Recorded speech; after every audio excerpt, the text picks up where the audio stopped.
Okay. All right.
Okay. Know that I'm live.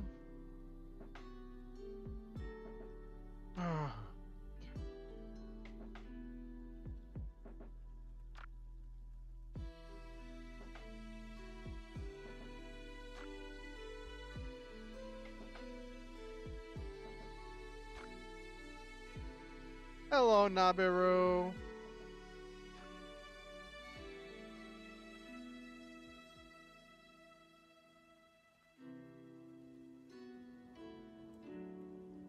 Okay. What do you think of the title of tonight's stream, Nabiru?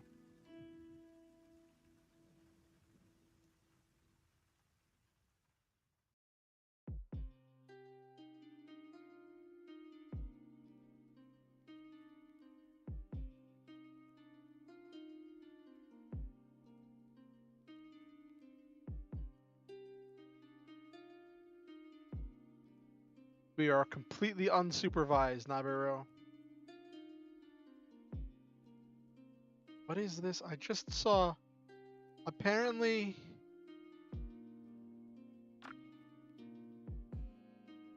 someone made ranch flavored ice cream.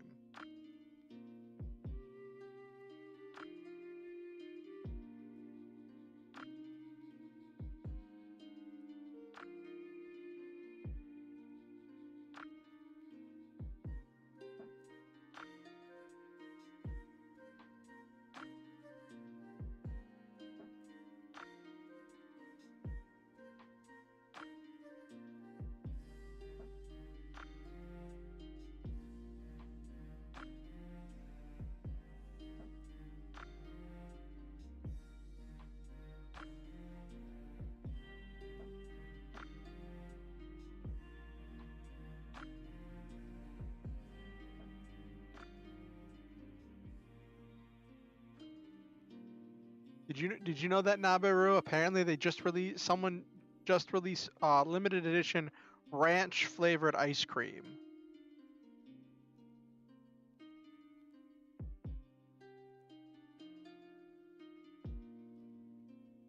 Nope, it's an American release. One of the funny things I learned was that, like, ranch dressing isn't like as popular in the rest of the world as it is in America. And like one of my, I was reading this post by like some international friend of mine, or person I follow, and they were like, yeah, it's funny.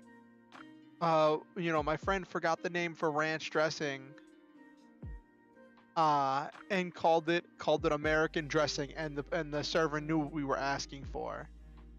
And I'm like, is that how the world thinks of us? As just the place where ranch dressing is popular?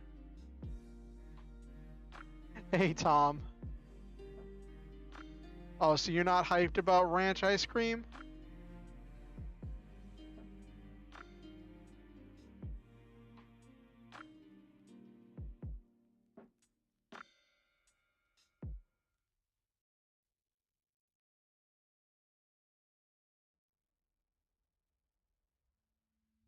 It's definitely a food crime.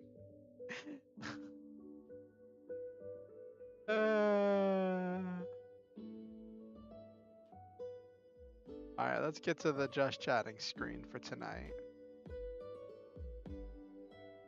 Alright. Come on, there we go.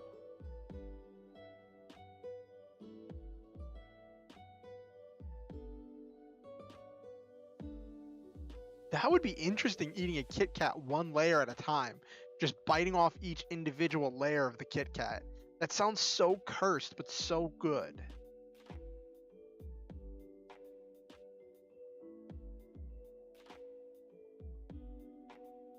Let me get a snapshot of this tweet because this has got to become a meme. It's funny, Silva taught me how to use the snipping tool in order to take screenshots, and like my life has never been the same since.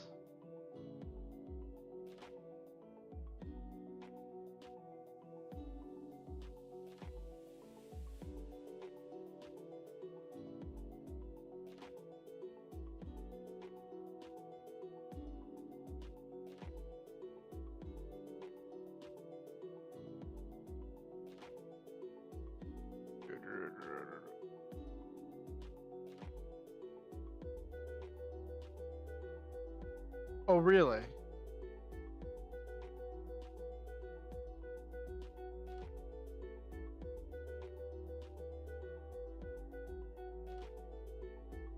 So this is the tweet that I just saw.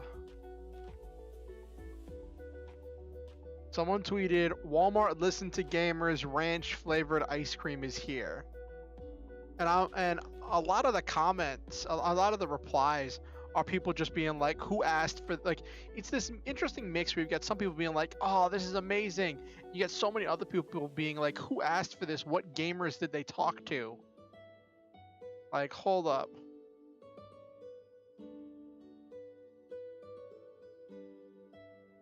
Now, obviously, I can't eat this. Because I'm vegan. So, like, you know, if,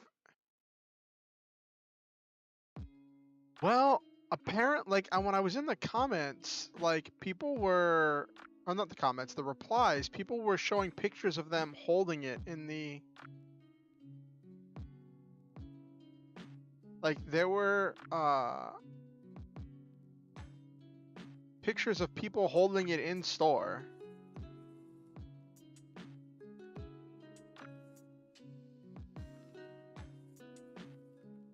Like, let me get another snip of this.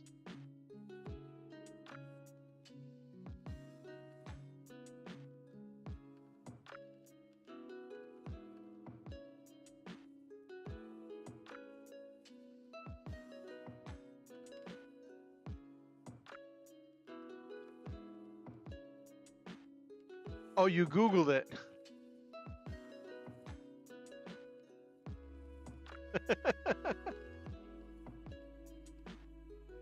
Potatoes, since they won't melt under the lights. That makes sense, Naberu.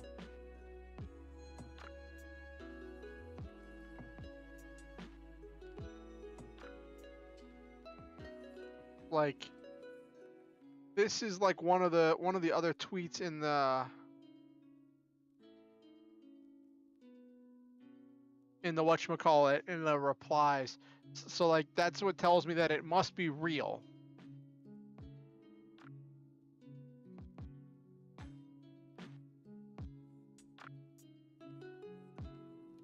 Somebody must be buying it. There are some people. You know, it's funny, like, wasn't Turkish Delight the thing that person from Narnia betrayed his friends and family for?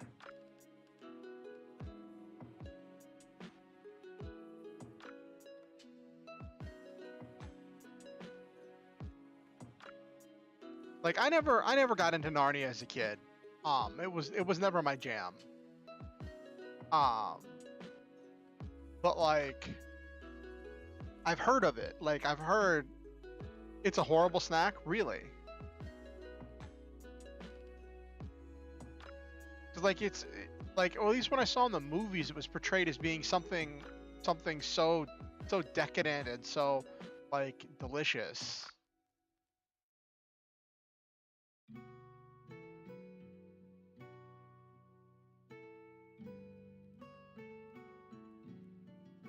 Oh, what food crime did you see, Nabiru? Obviously Turkish propaganda.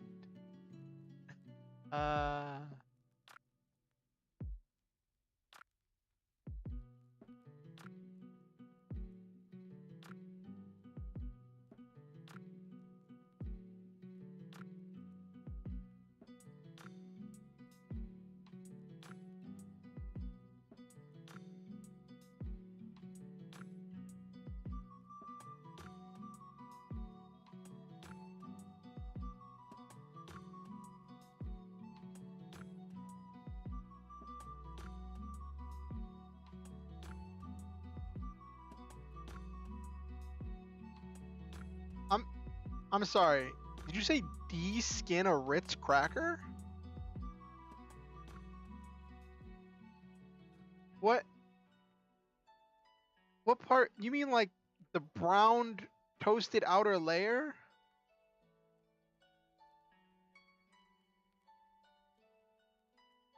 You mean like remove the toasted outer layer of the cracker? The so then all you have left is like the white inside that's all like not powdery but like crumbly.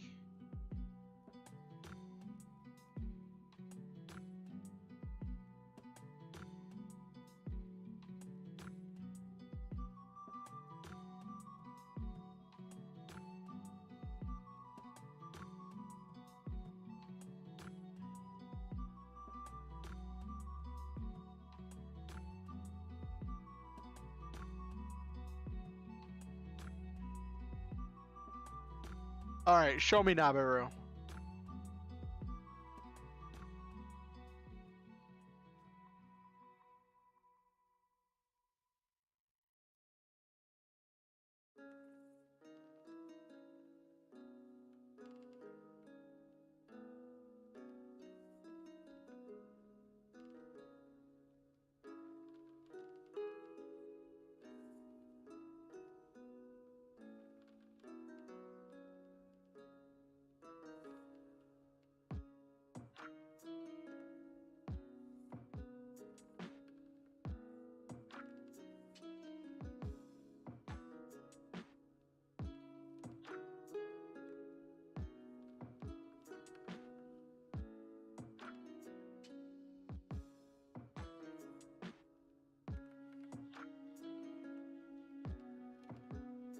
I think the no crust on a sandwich movement has gone too far.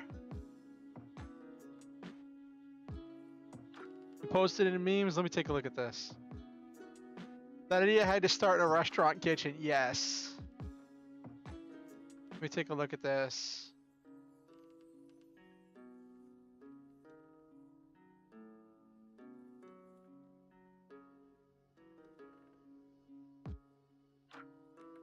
Eh? Eh? What am I even looking at?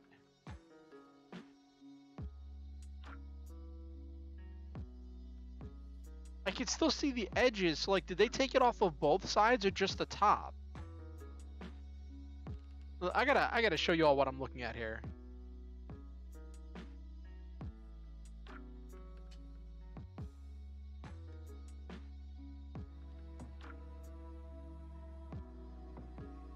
Of course, this is a post by Luca.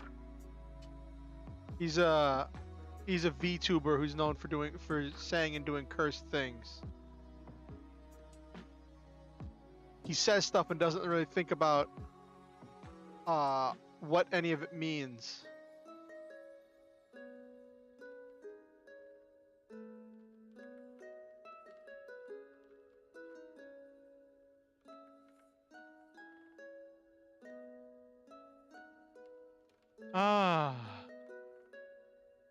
Initiating staff by telling them to peel peas, individually separate rice.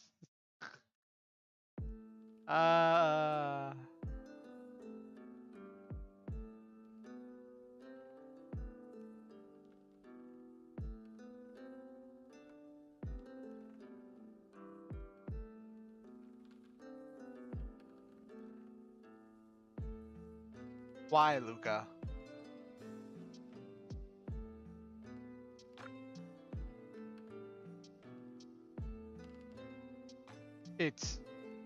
You can still, like, you can see around the edges that it looks like he just took off the top layer.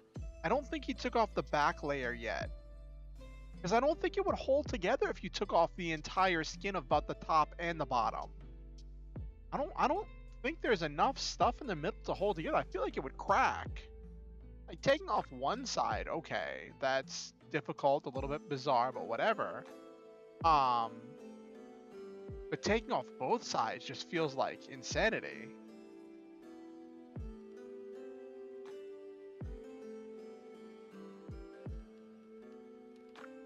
Yeah.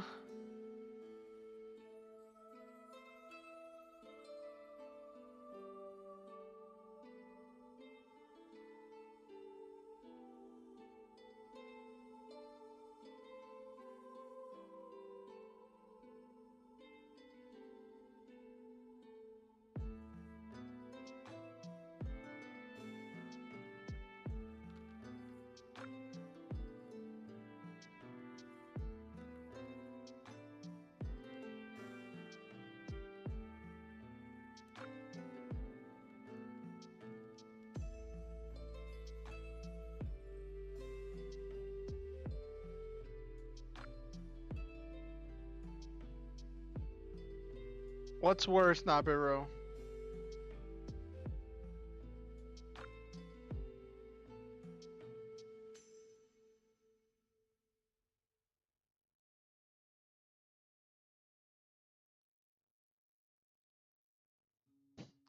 People use celery in ways people... Oh my gosh. Not celery. I eat celery. I haven't had celery in a while. So, like, it's weird when it comes to celery. When I was obsessed with trying to lose weight, I learned that you burn more calories digesting celery than celery actually contains. So then my brain went, celery. My brain just went, ooh, celery is going to be a good snack to eat for trying to lose weight. So I just started eating celery. No peanut butter, no raisins, just celery. I just started eating celery, and then I got a taste for it, and I got to like the taste of celery. And now it's just a thing that I enjoy eating sometimes. Watching the video, I learned to enjoy removing things layer by layer, except for food that's easy to delayer. Delayering lasagna just sounds like too much work.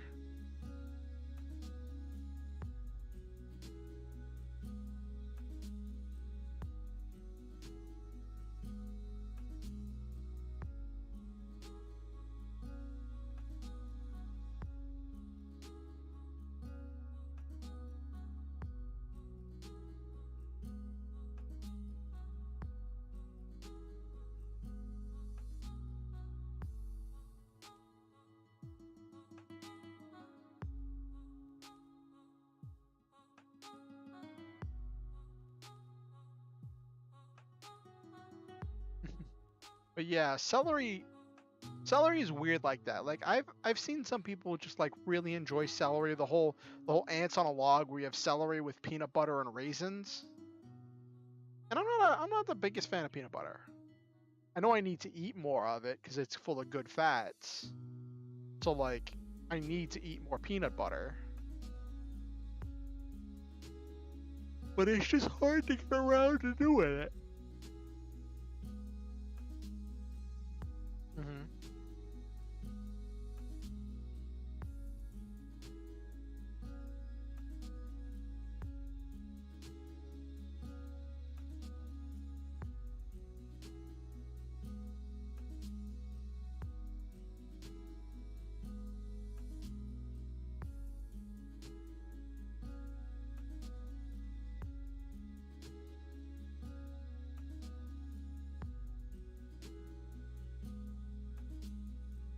Okay.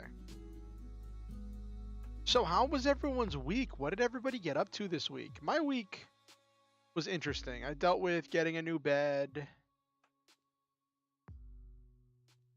You had it with rhubarb. What did rhubarb do to you, Nabiru?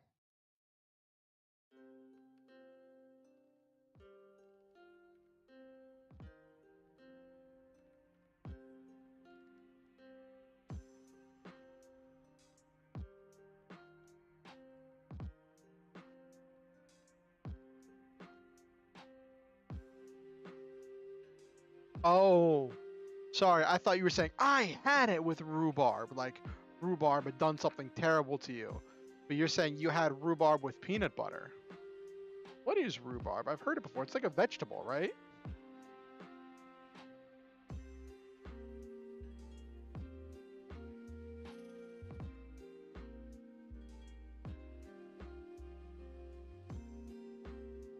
Yeah, it looks like red celery.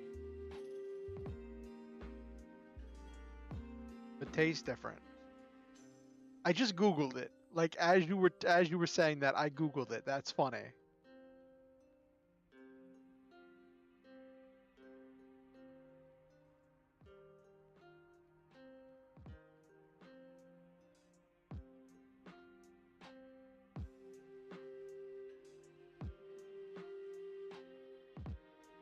Oh. Oh, but you have to eat the stalks, not the leaves. Okay.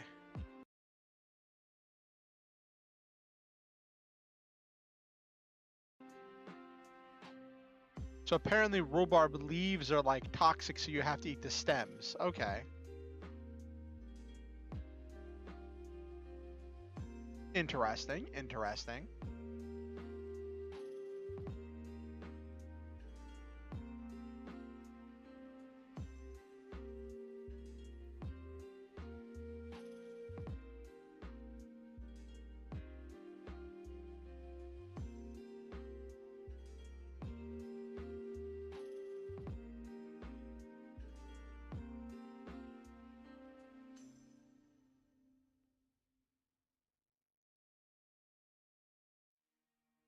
What's the meta story that you've read? Uh what's this super meta story you read this week, Nabiru? So like for me, it always felt like there was something going on. Every single day I was dealing with something. Um and like it was just if it wasn't one thing, it was another. Mm. And just trying to stay positive and keep my head up proved its own challenge all week.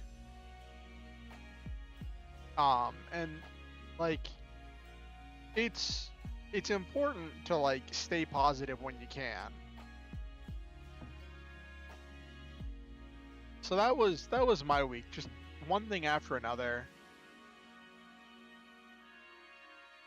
I think we're gonna have another person move into the house with us this weekend, so it's gonna be another person in the house.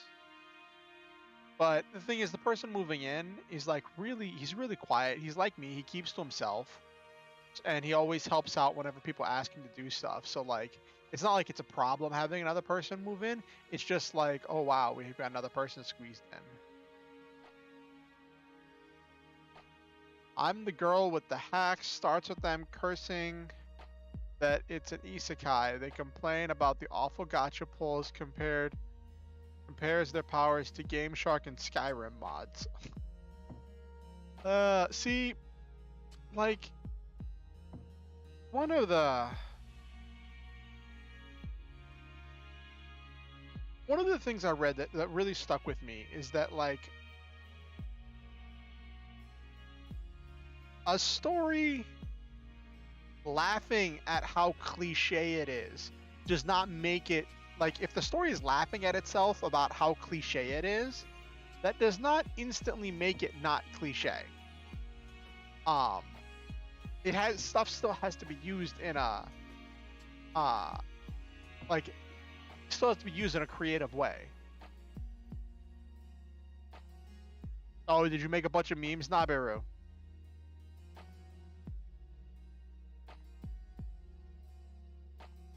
Oh my gosh, I slept most of the day because I couldn't sleep last night. Because last night I watched Critical Role, and it was a wild ride. And like last night's episode, oh, okay, Naberu. See, the thing, last night's episode was one of the Critical Role episodes where I really regret. Hey, Psycho Nerd 30, how you doing today? Last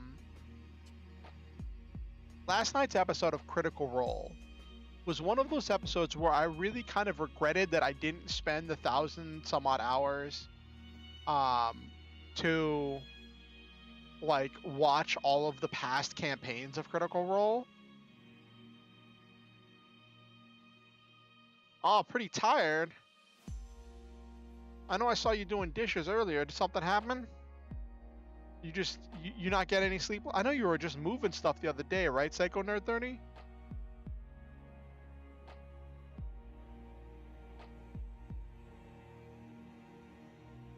But yeah, so like, yep. Well, hopefully you get some better rest tonight and you feel better. But I'm glad you're here. Oh, you never went to sleep. Oh, goodness gravy. Like, I know I at least slept during the day today. But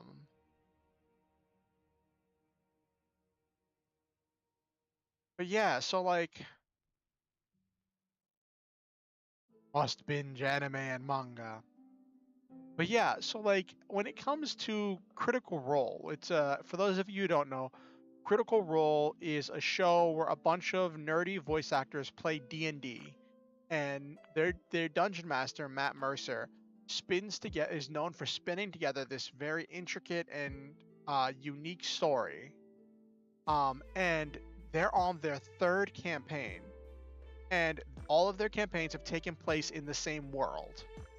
As the timeline has been moving forward. And last night's episode of Critical Role brought together plot threads from the first two campaigns. They're on campaign 3. So it brought together plot threads from the first two campaigns, and there were some of the past player characters were there as NPCs. And I have the vaguest understanding of most of these characters, besides the ones in campaign 3, because that's what I've been watching. I started partway through. But I watched some like catch-up material to catch me up on campaign 3, but campaigns 1 and 2 I never went back and really watched.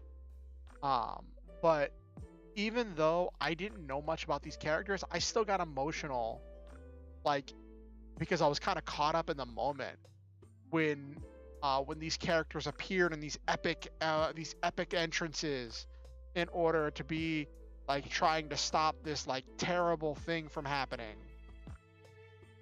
And it was really funny because the other day, like a couple weeks ago, when all of this was reaching ahead, I was talking to Silva about it, and I was like, yeah, they're like trying to stop the end of the world.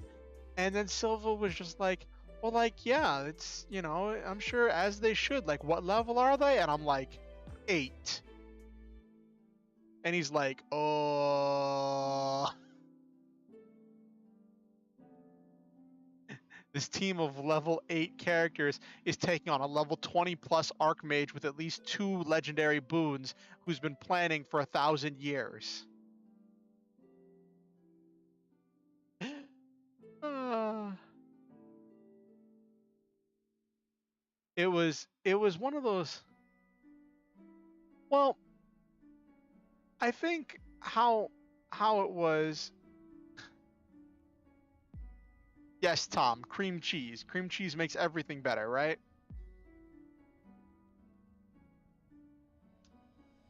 Ah.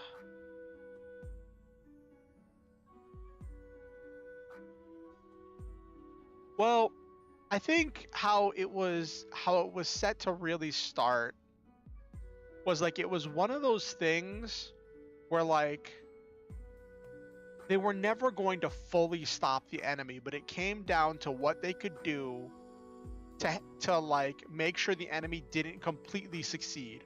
What little things could they do in order to contribute towards making sure that the enemy didn't get everything they were trying to get. And that reminded me a lot of the miniseries they had of Calamity, which was the players playing different characters like as ages before any of the current campaign, right at the start of this big apocalyptic event. And it was this thing where the players couldn't prevent the calamity, but it was about what they could do to make the calamity not as bad as it could have been. And in order to give the players, in order to give their plight and their adventure meaning, it was about making things not as bad as it could have been, to give them some achievable goal they could do. And I got some of the same feelings from this arc, and somebody pointed out, like, this is only episode 51 of this campaign, right? Normally their seasons go for like 140, like over 100 episodes. So someone pointed out that like now there's this big world building event. Someone's like, I wonder if the entire story up to this event has just been a prologue, and this is where the story really starts. And that is. Let me get this Ritz Cracker cursed image out of here. And that's really interesting to think about, because like to say that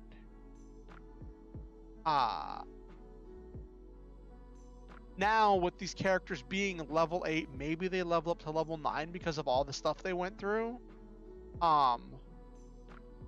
and after everything they've just been through, and now this world-changing event is happening,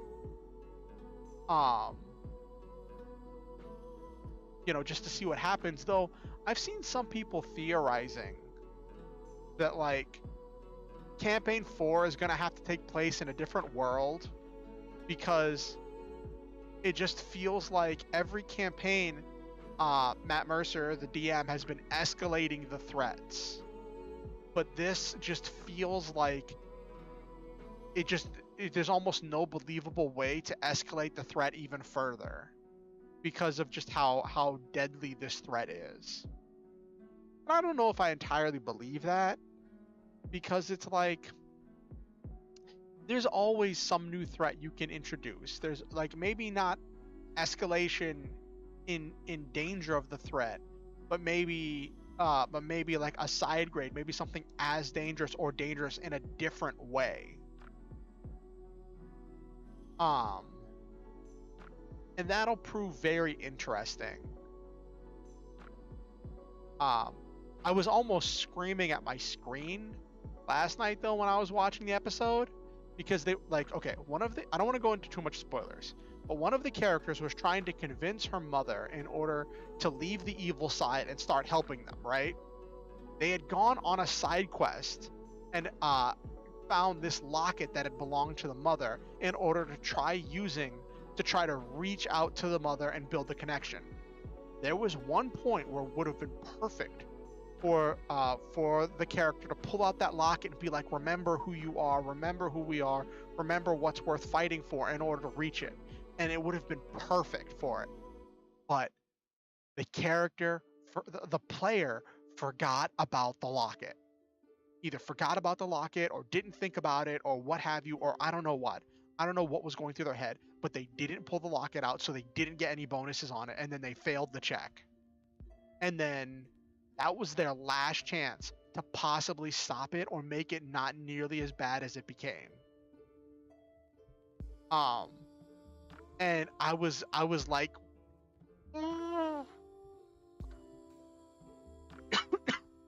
because I was hoping that, like, what I was hoping would happen would be that the character would pull out the locket, hold it up, and be like, remember, and that would give like the character advantage on the roll or something, right? Advantage is where you roll twice and take the higher number, for anyone who doesn't play D&D. And that they didn't do that, and it was a straight roll, and then the player rolled a nat 1, and I wanted to cry. And I was like, you were teetering on the edge. You needed one more success to vastly change the outcome, right? And I'm like, you almost did the impossible and changed the outcome. But then you didn't. And I was like, oh my gosh.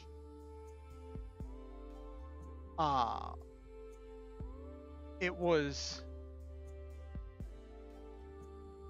insane. And then watching as so many of their plans like either worked or fell apart, or so much stuff that's just been building up to this point came together. And then like there's this character from campaign 1 that was like a fan favorite but ended up like dying off, then got revived, and then became the champion of one of the gods, showed up to try helping them, and then got, well, I'll just say got taken out in a very brutal way. And everyone's like, you just brought him back just to kill him off again. But he's not technically dead. He's just not in the shape of a human anymore. Well, no, I have to say, he got turned into an orb.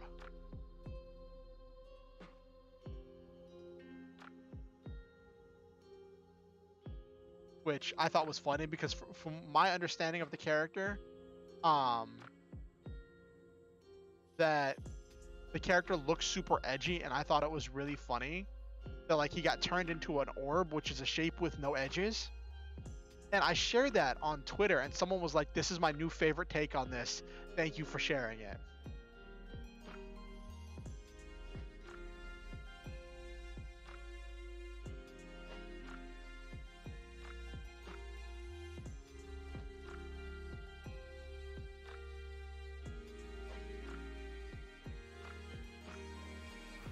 Oh my gosh.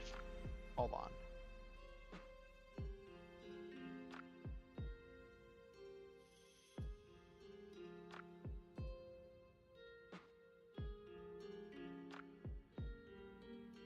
Why? I really hate that every time I try downloading something cool from Twitter,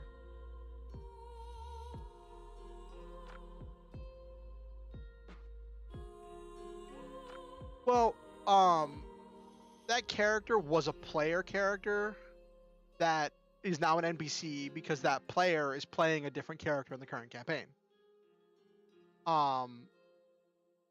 And the enemies they're fighting have ways to kill the enemies they're fighting have a special tool that lets them kill people in a way that they can't be revived, which adds this whole other threat, which I think was really ingenious because it means that like it adds weight to trying to it adds this weight to fighting them, because you can't just run to a cleric if somebody gets killed.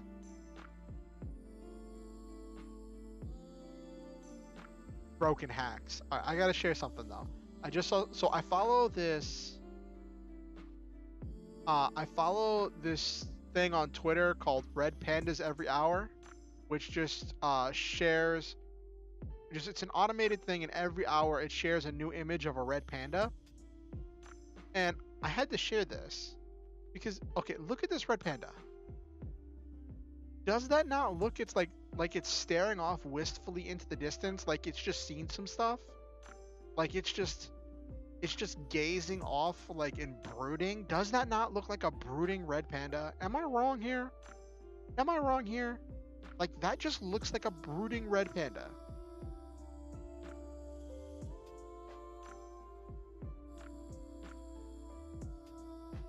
It's funny, my ex, who's now just my friend, um really they introduced me to red pandas. I guess I knew they existed, but I never really looked at them. And after like seeing them and like looking at actual pictures of them, I just think they're adorable.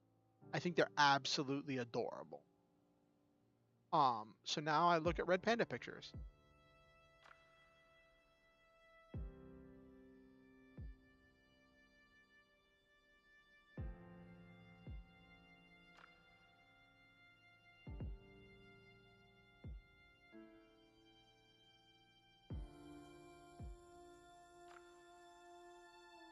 But yeah, I just had to share that because I saw that and I was like, that red panda looks like it's seen some stuff.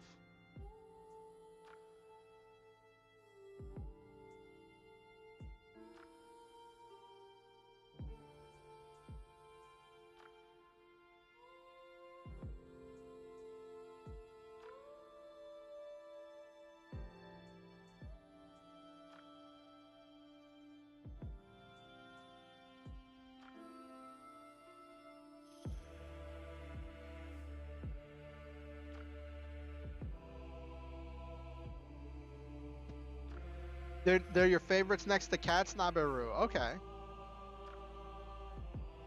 I don't know, like the fact that like red pandas can get up on like, oh, what's that picture? Hold on, now I gotta find that picture.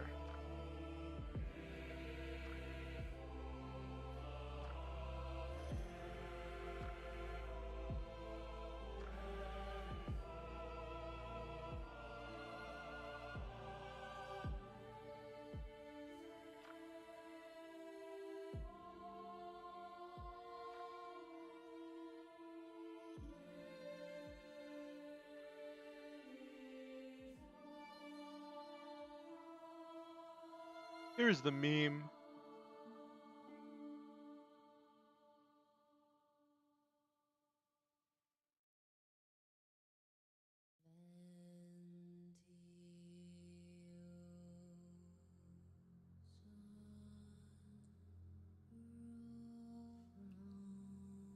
Find this meme. Yes, they do have cute toe beams.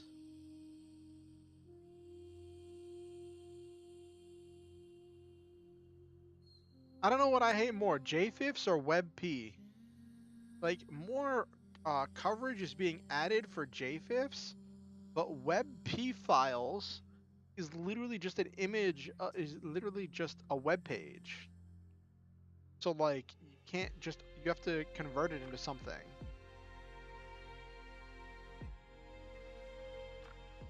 So like there's this old meme that I really like.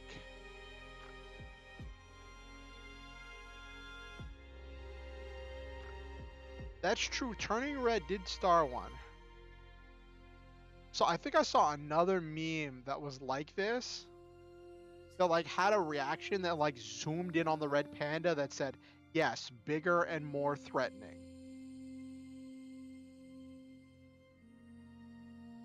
And some of the comments are like, I think they failed. They look like they just want to be picked up and hugged.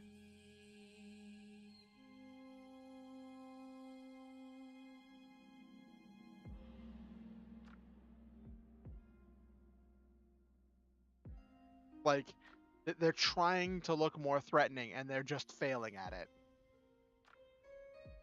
Look at those little toe beans. But I mean, they do have claws, so I figured they could probably scratch you up pretty good. But then again, so can a cat. And we put up with cats all the time.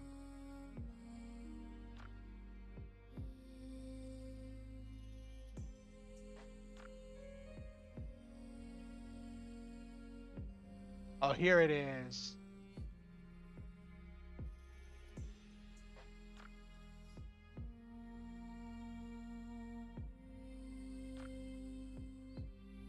Oh, this is only the back half of the meme. This is only the back half of the meme. Where's the front half? Well, I mean, I guess I could just show you.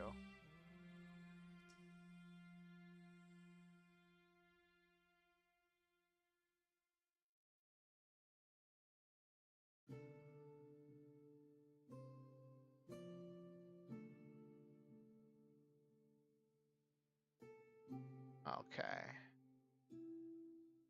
Whatever. I guess I'll just grab the back half of the meme.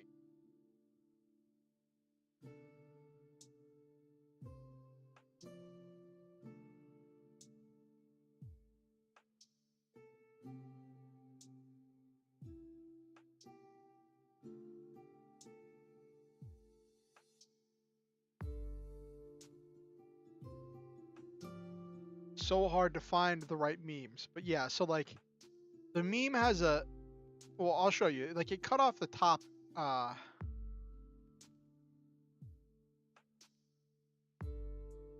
it cut off the top text, which is the same, it's the same top text, right? But it has a different picture. And then it just zooms in on the pandas like, yes, larger and more threatening.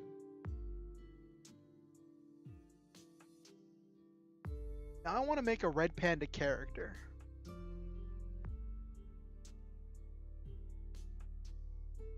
So, fun fact, since I've been obsessed with Lancer recently, I should mention, because of gene modding and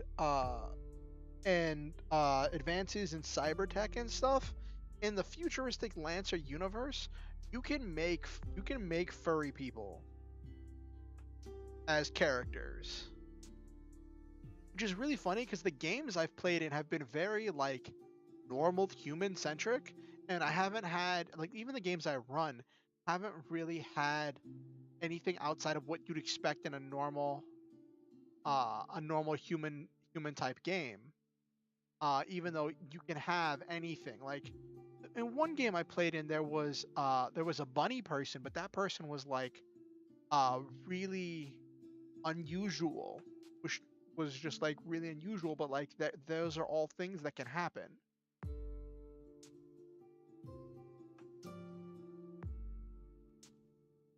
I mean, I introduced cat girls, and it was out, and it was different, like, and people were not surprised, but it was interesting to have the cat girls as character. But like, we totally have a red panda character.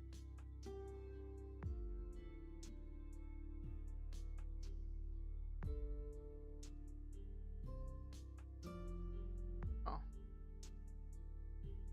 Oh, that reminds me, I need I need to put a waifu robot piloting a robot. Okay, so fun fact. In the new campaign I just started, the Power Rangers campaign, one of the players is kind of is not not quite a waifu robot, but like has like a mechanical background. I'll just say that. I just realized that since I updated my banner on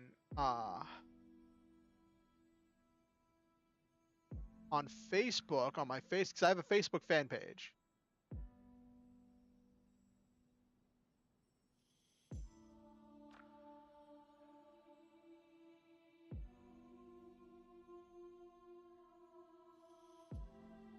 I should probably clean that up.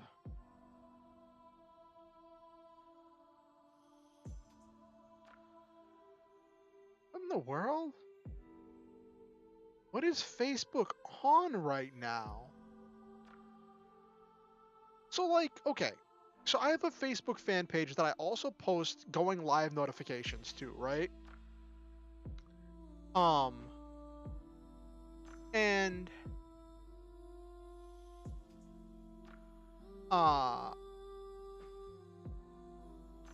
I post going live notifications on and also stream end notifications on my Facebook page, right? The same as I do on Twitter. Because some people follow me on Facebook, some people follow me on Twitter, what have you. And now I was just looking at that like, oh, I need to update that and say where I got the banner done, and all that. But then Facebook was like, hey, we see you haven't posted in a while. You should fix that by making a new post. And I'm like, what are you talking about? I just made a post 2 hours ago? What do you mean I haven't made a post?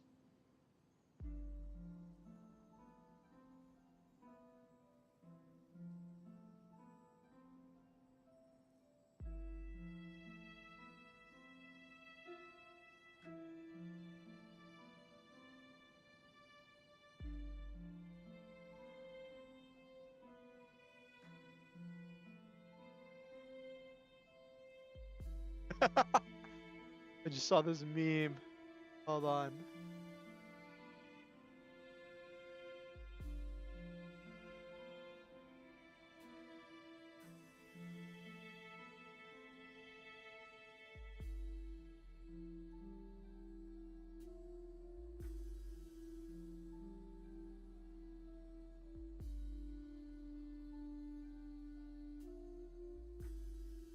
Hold on. It's always fun finding new things to post about.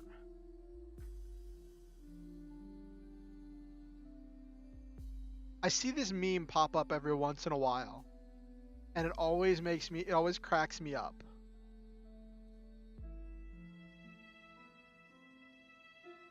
Because it talks about how they found a 5,000-year-old prosthetic eye, considered to be the oldest in history, made from tar and animal fat, painted gold, and it was found in the skeleton of a 6-foot-tall priestess. And someone commented, is like, do not remove the golden eye from the unnaturally large holy woman's skeleton. Please. And like, I guess 6 foot talls, I mean, for a woman, that's like, man, that's tall, but I wouldn't call that unnaturally tall. I like, yeah, we normally think of women as being short, but like, there are tall women, and 6 foot, like, if it was like 7 foot or like 8 foot, right? I would say, yeah, I guess that's unnaturally tall. But like 6 foot, I don't know if 6 foot is what I would consider unnaturally tall. You know what I mean?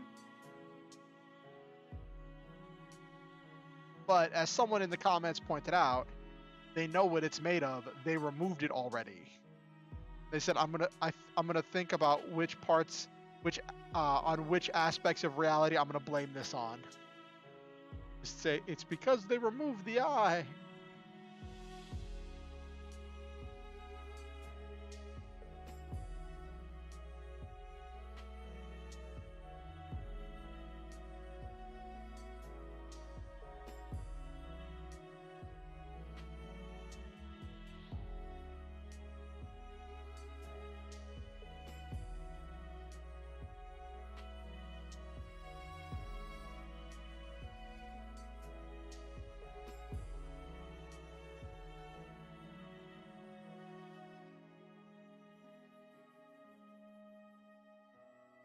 I just saw a meme. It said, I accidentally wore a red shirt to Target today. And long story short, I'm covering for Debbie this weekend.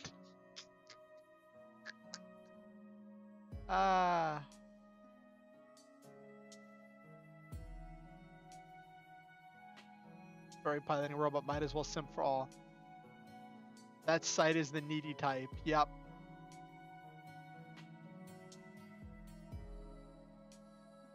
Facebook's definitely needy. It wants stuff. Oh, yeah.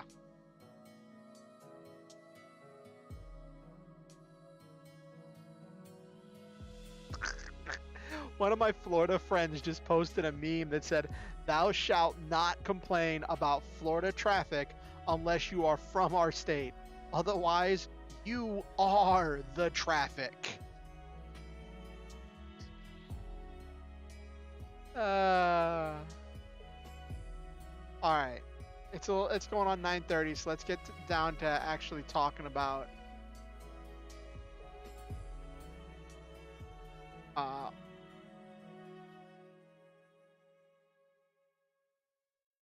some of. I want to share some of. So so um there is an official / unofficial Discord for Lancer, which I probably should have recommended to Tom. Where you can go ask questions about rules and get ideas for builds, and like there's a whole community there, right? And I was struggling with all these ideas because last time we did one of these, we were talking about building different kinds of characters in Lancer, right? And I decided to go on there and be like, hey, oh my gosh, someone responded. Okay, hold on, I gotta get.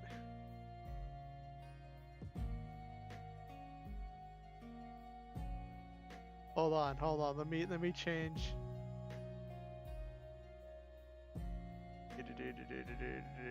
Come on. Okay, so on the red pandas every hour thing, right? I commented, I replied, this red panda looks like it's seen some stuff, and someone made a meme out of it. Look what they did. Yes, the chimkin. I love chimkin. It tastes good. Which is funny because I think red pandas mostly eat plants and bugs. But that's still adorable. The red panda is just thinking about chimkin.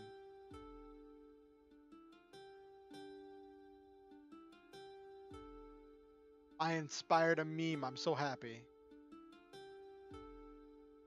This could be a meme format. That's fair. That's fair. If we make the meme that red pandas eat chicken and we call it chimkin, and it's like cats eating cheeseburgers because cats don't actually eat cheeseburgers. Or like Garfield eating lasagna because actually you would never feed a cat lasagna because the ingredients in lasagna could be varying between toxic to just being bad for your cat.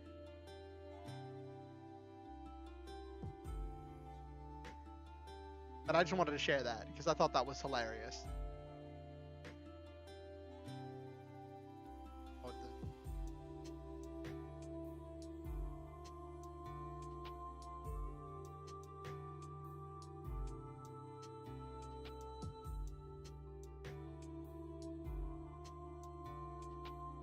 I don't have a toaster.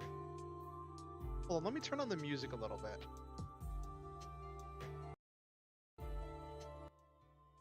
There we go. To answer your question, Nabiru, I don't have a toaster. So I can't eat toast. It's not that I have something against toast. Well, actually, hold on. I think there is a toaster somewhere in the house. Yeah, there is. I've had to move it around before. I just don't make toast.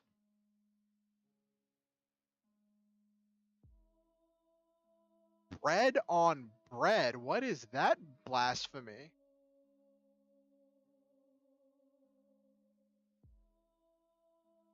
Okay, hold on one second. Let me... Now the music is too low. Give me 1 second. Let me mess with the music sounds for a second here.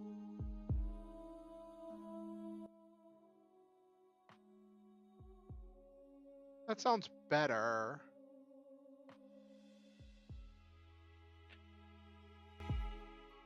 Hold on.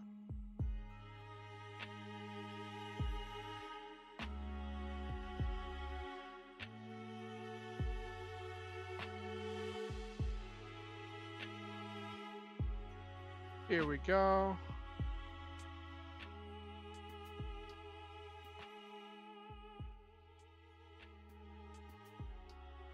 There we go. Beans on toast. I've heard of that.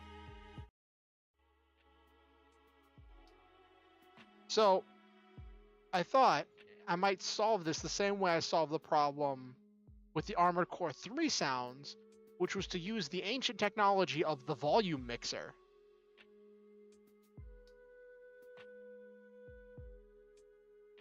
Extremely British dings, some called cursed. I don't know.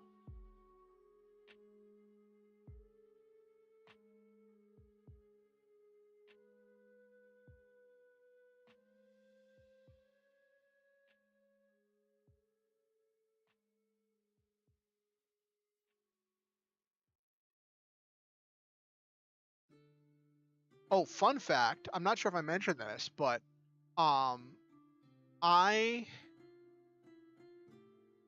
decided to reconnect um with my ex-girlfriend, and we're friends, and that was really great. It was scary at first, but I think it went really well, and it's good to have them back as a friend. Um and as we were talking about stuff and hanging out, it came up the fact that like I do writing, I'm a writer, and they were like, well, because I mentioned how I need an editor for my lore novel, and they're like, well, I could edit it, and then we eventually came to an agreement on a really good price, and so now they're doing the editing, and I got to go back through their editor's notes, and that's one thing I want to start doing is um start working my way through those editor's notes, but I'm not gonna do that on stream, which makes it kind of hard to find time for it. Uh, because so there's this thing called first rights, which is that any publishing company is gonna want the first rights for the rights for the first public release of the novel, right?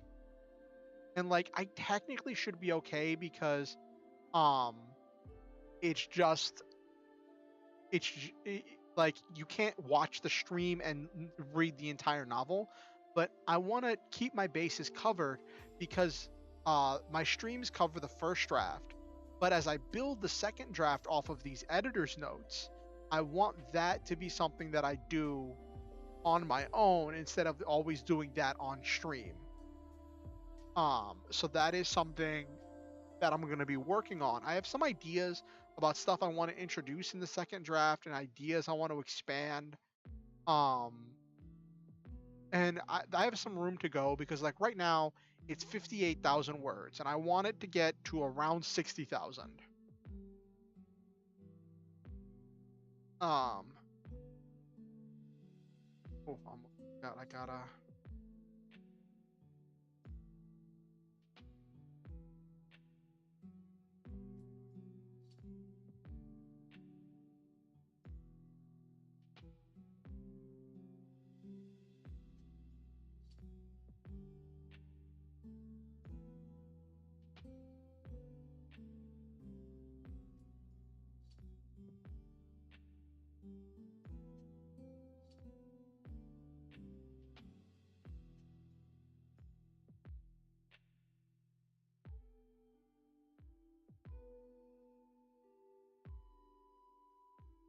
What is this?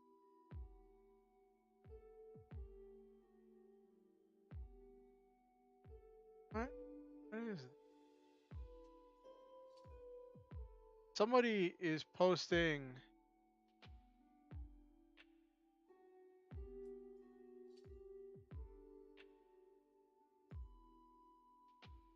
Oh, someone just posted about the end of Dragalia Lost, and I'm like, what do you mean? We're past end of service, and people are just blowing them up in the replies, just being like, "Yo, you live in that Internet Explorer life."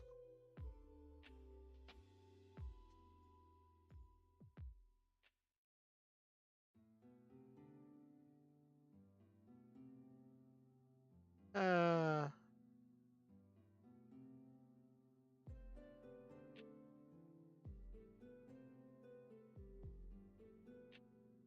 All right.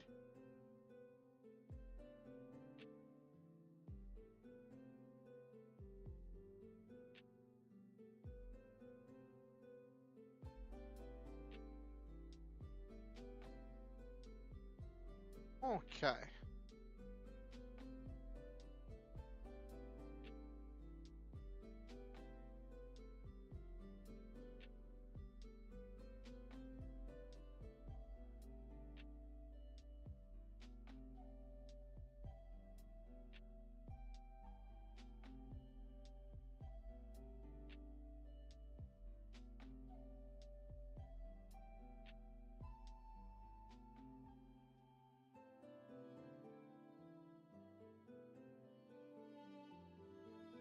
Okay, let me switch over and I can show you some of the things. So I went on um let me get down here. Oop. I went on uh the Lancer Discord and I asked people and I was like, how do you build a Gundam in Lancer? And I got a bunch of different answers because there's so many different types of Gundams that are built in so many different types of ways. And I was able to bounce around some ideas with some other people and we came up with some really cool stuff for building Gundam based characters in Lancer and Gundam based machines. It led to some very interesting places. Um and I thought that was really cool, and I wanted to share some of the builds that people came up with. So this is collation of ideas I got from the two builds. I'm gonna work on more things later, but I'll show you what I've got because I was also debating building up a mech for the Lancer game I play in, where I play as license level 7 character, and I was like, I was kind of debating building that up to be some kind of a Gundam or mobile suit, right? So first, this one is really fun. I made a Zaku. Zaku is the grunt mobile suit that's just like the one that everybody defeats, the foot soldier, right? And all of its weapons are explosive or kinetic. It's got the heavy machine gun, which does a bunch of damage but is inaccurate. It's got a regular melee weapon, which does a lot of damage but doesn't have armor piercing, and it's got a rocket propelled grenade because sometimes they have a Zaku bazooka.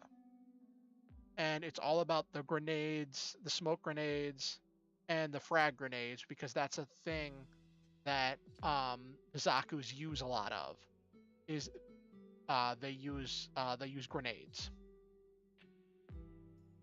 So that was one design. Though I might trade out custom paint job for EVA system because they are designed to operate in space. But if this is a Zaku ground type, I guess not. I could go either way on it. I could also trade out this rocket-propelled grenade for 2 little missile launchers because it's a flex mount.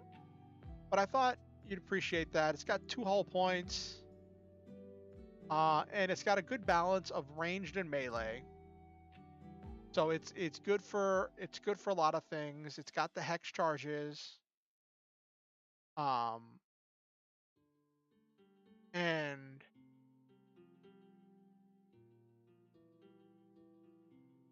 like it's got it can do a decent amount of damage.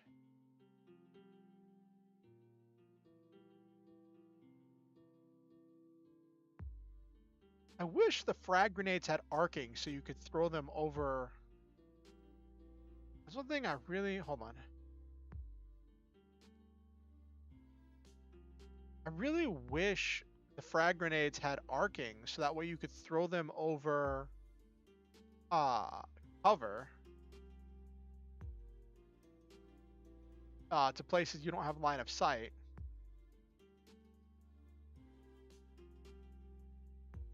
That feels like an oversight in my eyes. that grenades have to be thrown somewhere you have line of sight. But because it hits things in a blast, you could technically throw something to the edge of cover that you can see and blow up someone behind the cover. So I guess it could work. So yeah, that's the Zaku.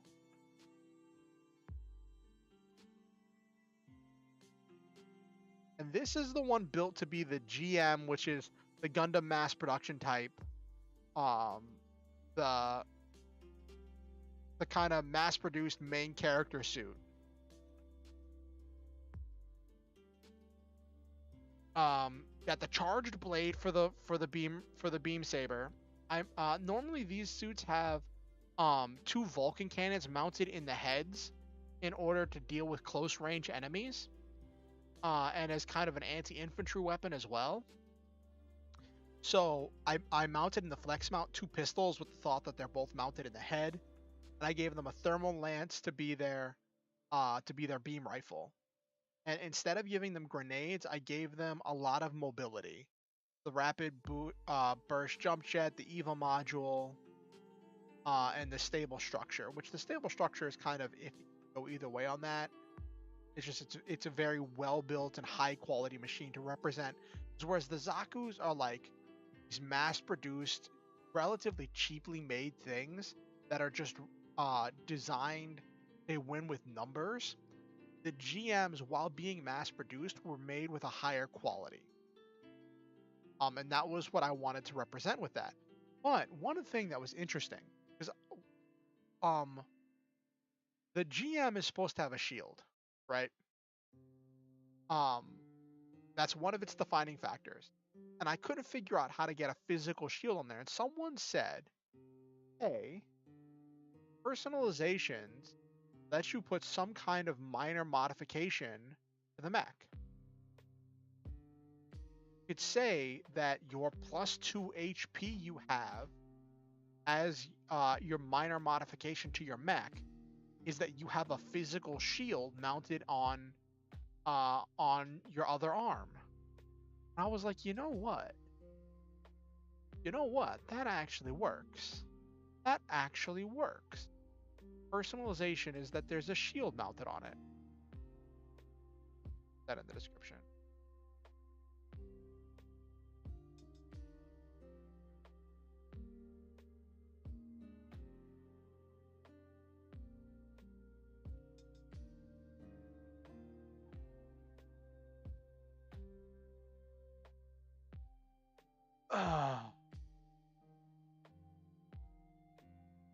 Just gonna put that right there. Boom.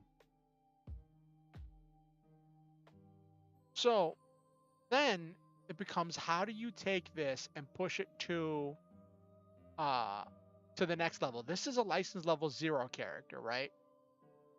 And that's where this one took place with a whole bunch of licenses. This is a license level 7 build that is very complicated. I'm not sure how I feel about it, but they used the Sherman frame because it has a lot of tools and it's got a beam cannon in its forehead, which is kind of like a particle cannon. It uses the Tokugawa's torch as a beam saber. It uses the Sherman's Andromeda pattern heavy laser rifle as the beam rifle. And it uses the Napoleon's stasis bolt as a shield with the flavor that it's just a physical shield that it mounts on it. It carries on its own. It's got the new type reaction speed with the Ashura class NHP. Accelerate gives it extra mobility, which I'm not super sold on. I'm not super sold on the accelerate. I get why, but yeah, it's got the flight system and it's got personalization.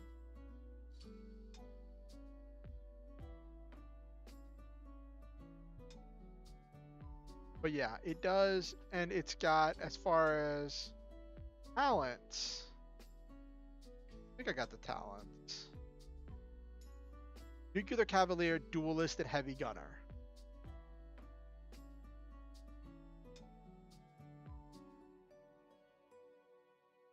Oh yeah, and the core bonuses,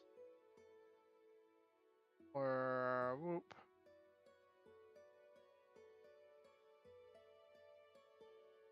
Was it Heatfall, Coolest?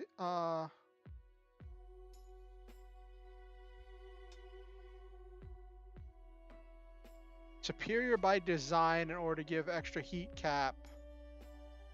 And then heat fall coolant system so you can always overcharge and push your machine to the limit.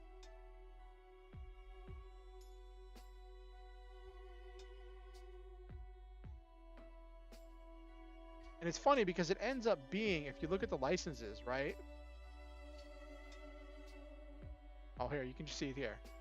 They're all Harrison Armory licenses, which is funny because Harrison Armory is like this big energy-based build system where they're all about powerful reactors, energy, and a whole bunch of stuff. And that's cool.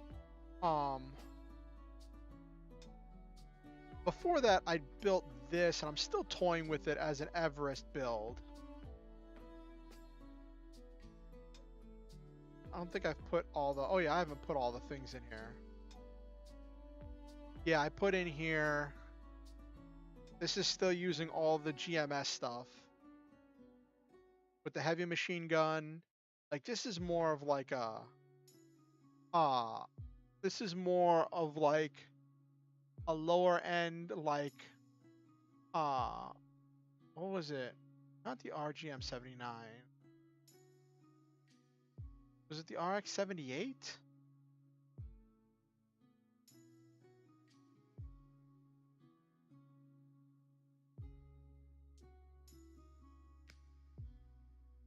Gundam ground type RX 79G.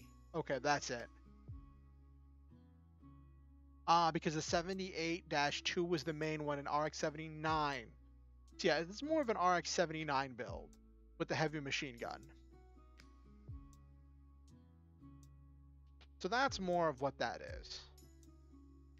With the heavy machine gun. So this is the ground type, probably doesn't have the rapid burst jet system or the EVA module. So it could probably fit stuff in there.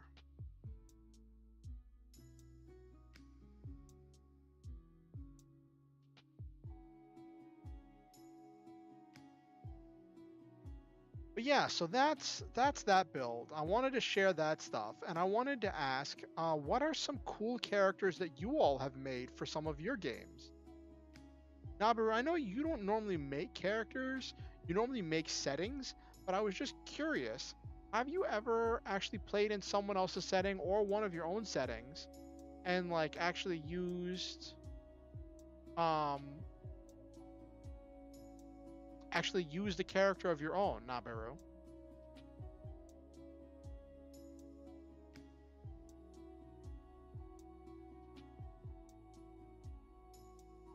You have made quite a few characters. Oh, what would you say some of your favorite ones, Nabaru?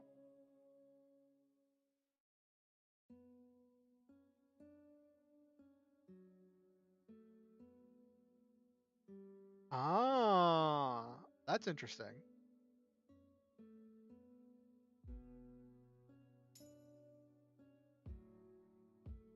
Let me show you the mech that I'm currently using in my game that I'm playing in. This one is just a walking gun. It's got a bunch of armor. I'm on a quest to get a thing to give me armor 4 instead of armor 3, which will make me a lot more durable. But it's big, it's slow, and I just gave it a big shield. And it just fires its heavy assault cannon.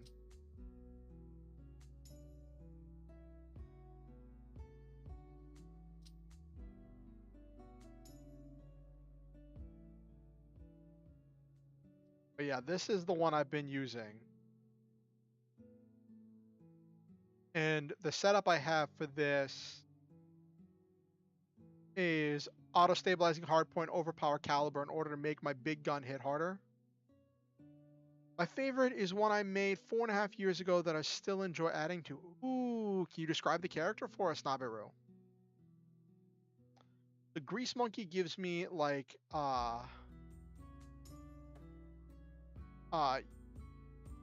gives me a way to clear a bunch of conditions, and like it's just a lot of really useful stuff. And Jackhammer gives me some mobility in order to clear things away from me, and also to clear obstacles out of my way.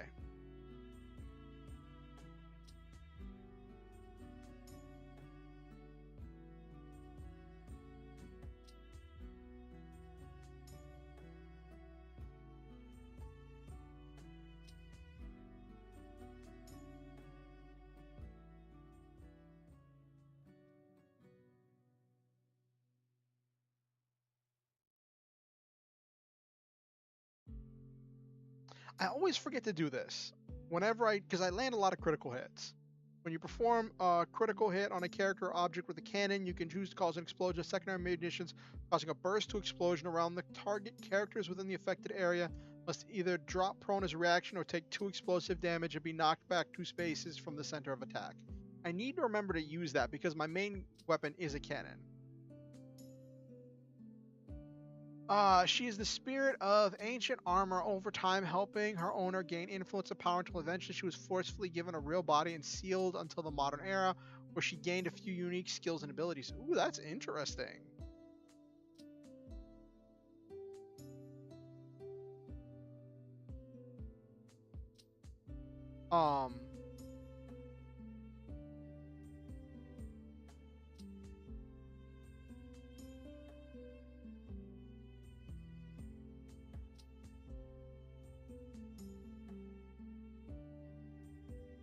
Yeah, that's true, Nabiru. 200-word limit at all.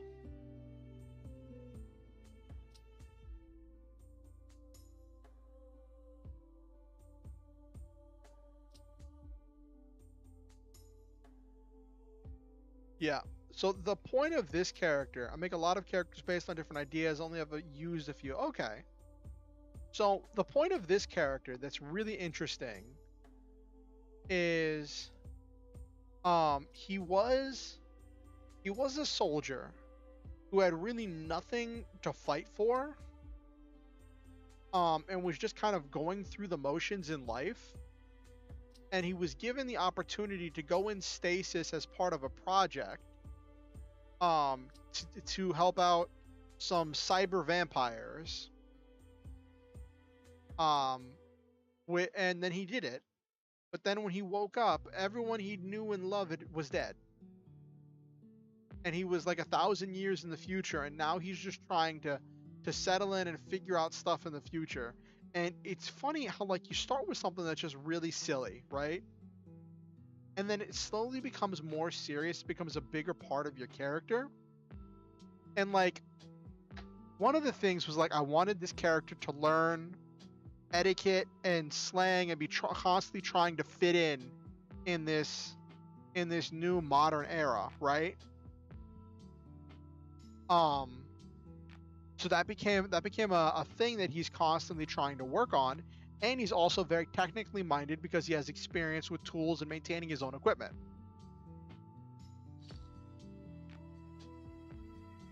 Oh, okay, that's cool, Nabiru. So it's the Rio character? Let me check your Rio DM hostess.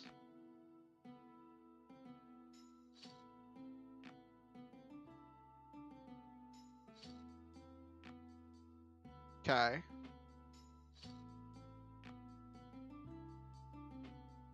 So the entire thing with this character is that he's constantly trying to fit in, and he's trying to find something to care about.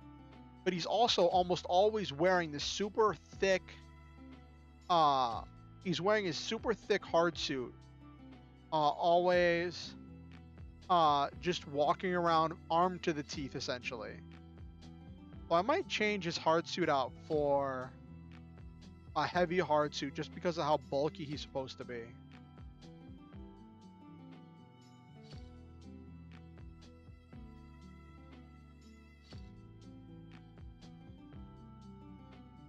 He doesn't have any. He doesn't have any integrated weapons.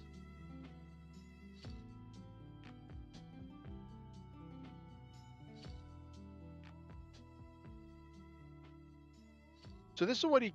So these are the different hard suits. He's got this.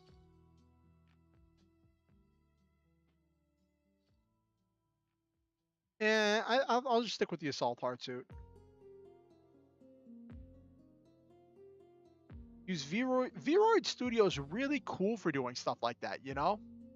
It's really interesting what it allows you to do and to make and to build. So it's really funny. My roommate is like has been super stressed lately because like every time he makes plans, stuff happens and then his plans end up getting shelved, which is very not fair. But also there's a lot of stuff happening. So like I see both sides, but I also see why he's so frustrated. And he's been wanting to play Yu-Gi-Oh with me for a while now, and like something always comes up. Either I'm tired or stuff happens or people get busy, and he straight up told me tonight, he was like, what are you doing tonight? Like, I'm streaming. I start at 8:30. He's like, when do you finish? And I'm like 11:30. That's about when we normally finish. And normally I'll like goof off or I'll do some writing or whatever. And he's like, okay, when you're done, I want to play a couple rounds of Yu-Gi-Oh with you. And I'm like, okay, I guess we're running, because he just really needs to get that stress off his shoulders of like playing Yu-Gi-Oh, and that's his de-stress. Now I wanted to show you this. So this so there's the mech that I normally pilot, which is the one that's the big defender. Then there's this other design that's all about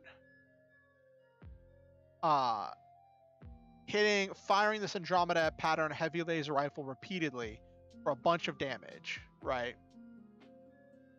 And not being any faster, right? Still being slow as can be. But at least it not being slowed by the super heavy weapon, right? Then I was working on this other design. This is an Everest, which can look like anything, so I picked one of the GM arts that I really liked. And I'm still on the fence with it, right? Got the beam rifle, got the assault cannon, so it's got lots of ranged things. And it's got the charged blade. I'm kind of bringing the Type 3 projected shield because that's kind of what it has with its energy shield. But my problem is it just doesn't do all the things I want it to do, which is why... Did it save? It didn't save the other one I designed. Okay. Well, I guess we can work on it. Another one I wanted to work on... let me... Boop, boop, boop, boop. This is the one that I have, the Drake, which has a movement speed of 3. What's the Sargamatha's movement speed? 4. So this is slightly faster. And has the same Guardian stuff, which is what I want, and it's still a size 2.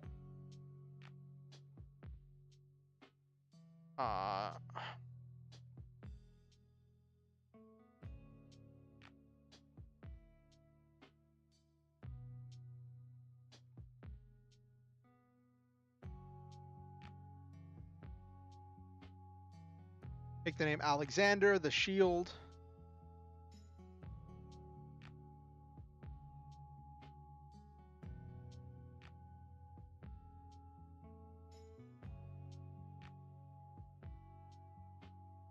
Okay, so now let's build this mech.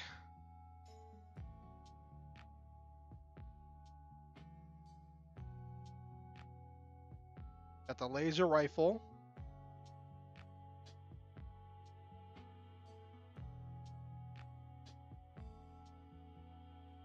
Argonaut shield.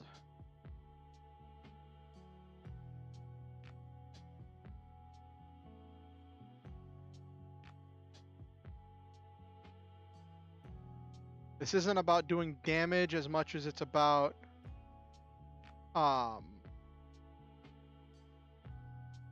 being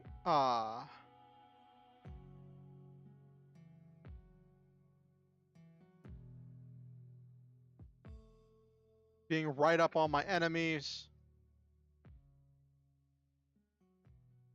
being a defender. The other one's designed to be a damage thing, so I'm trying to design this one to be a defender and seeing what I can do.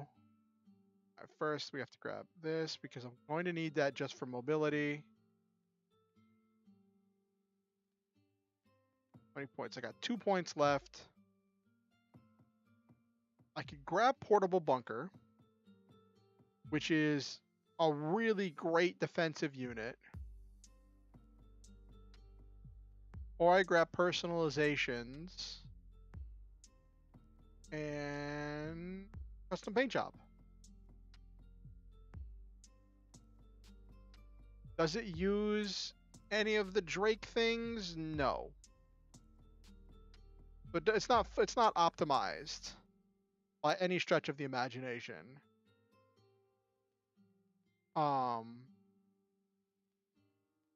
But it's got the Argonaut shield for defending its allies. Andromeda pattern, heavy laser rifle for doing a bunch of damage.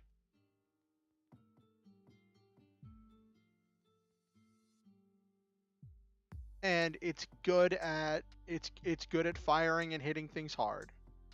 It's only got 1 armor instead of 3, so it's a slightly faster Drake. I guess. I'm not exactly confident in it. I'll just say that.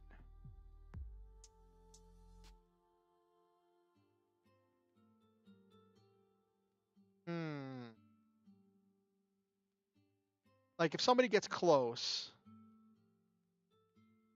because it's got the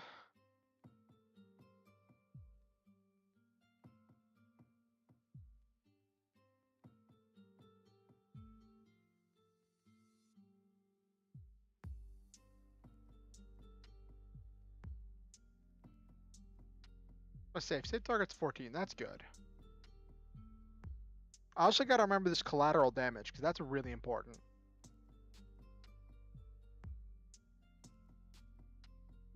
Because that brings one of the attacks from 2d6 up to 3d6, which makes it almost as damaging as, well, no, because the Leviathan Heavy Assault Cannon can do a whole bunch of stuff.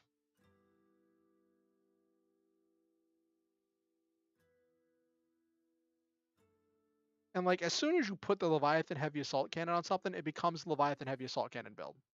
So the idea of this character is that he stands for his friends. He's trying to defend his allies. That's his entire thing. Is that he's constantly trying to defend his allies. And help them achieve their own goals and their own ideals. Which, yeah, I think that's pretty cool.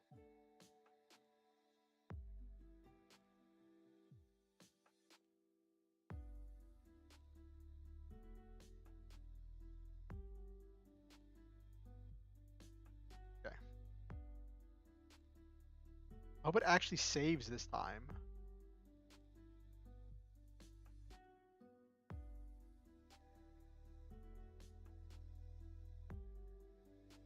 Because, like, the House Guard talent doesn't do anything.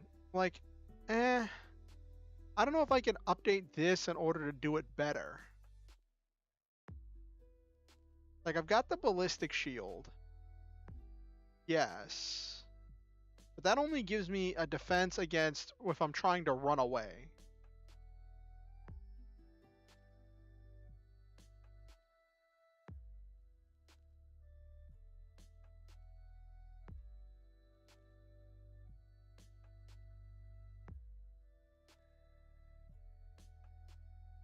and also being able to knock enemies prone as I beat them up.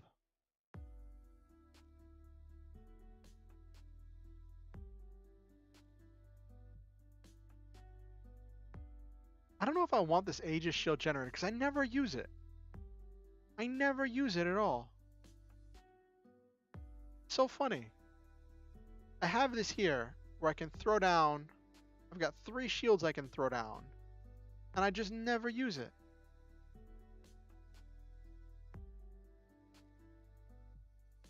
Like, I don't know exactly what I'd replace it with. The thing is, the portable bunker is just too bulky.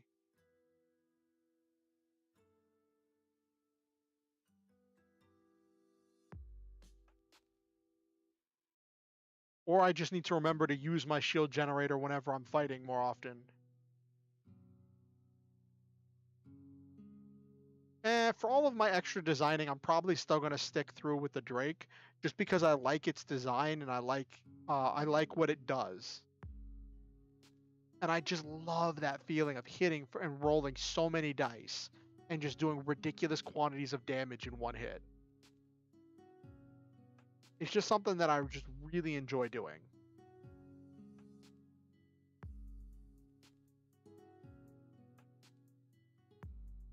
Like, this is something it's tanky, it's slow, but geez, does it do a bunch of damage.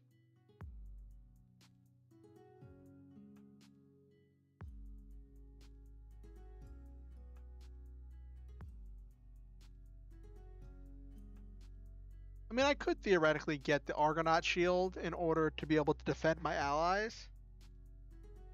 But the Argonaut shield, in order to activate it, hold on, let me check something. Yeah, it's a quick action. I have to waste a quick action to activate the Argonaut shield.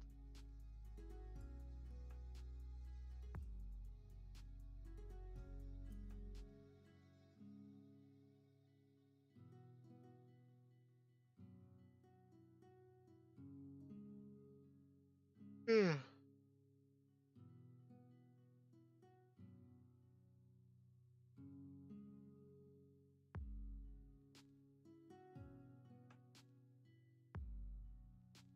Okay.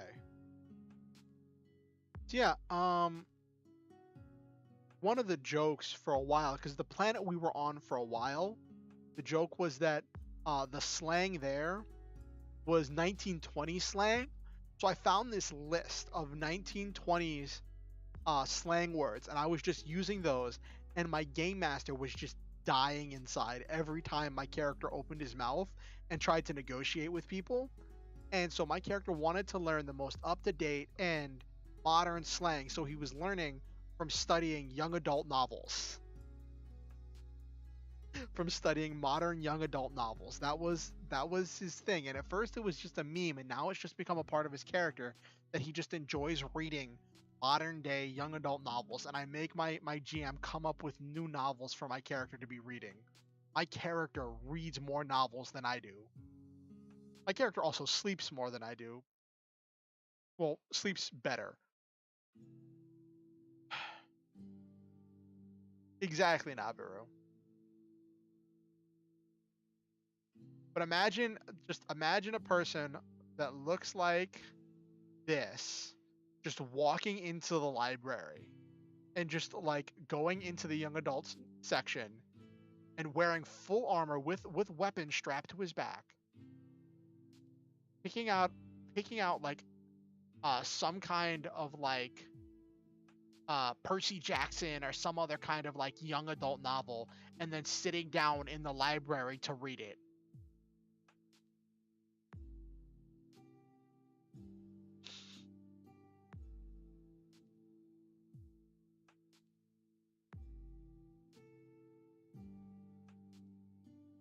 It's funny.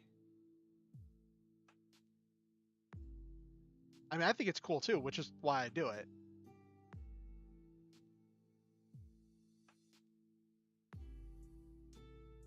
It's a fun part of the character. So this character, like, his call sign is house cat because he's like a house cat.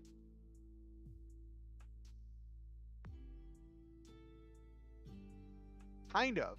But so his call sign is house cat because he's like a house cat. He can be threatening, he can be deadly when he needs to be, but he has very simple goals. To lay in to take naps in warm places, to eat good food, and to read books in comfy positions. And he's comfy in his armor.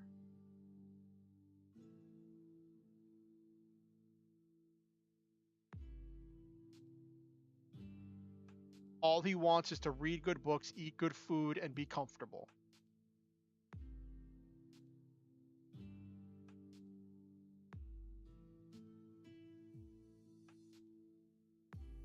You like me for real, for real. That is the entire meme about this character.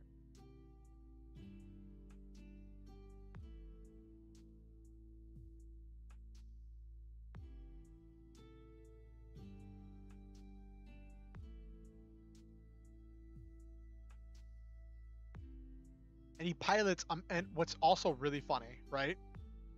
In his hard suit, that's his personal armor that he wears. He runs with a speed of 4 units per turn. His mech moves at a speed of 3 units per turn. He can get out of his mech and run faster than his mech goes. He can run faster on foot than his mech goes, which is funny.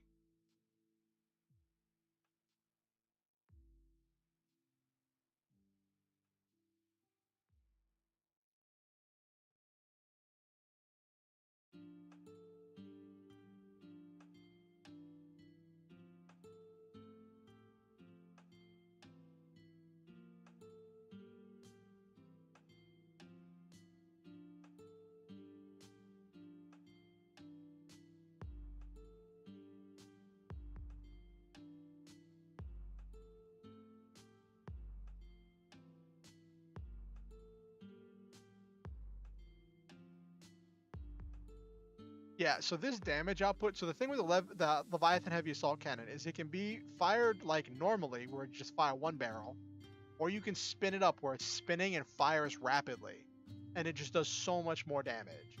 But if you have it spinning up because of how much it's jostling around, you're slowed so you can't dash.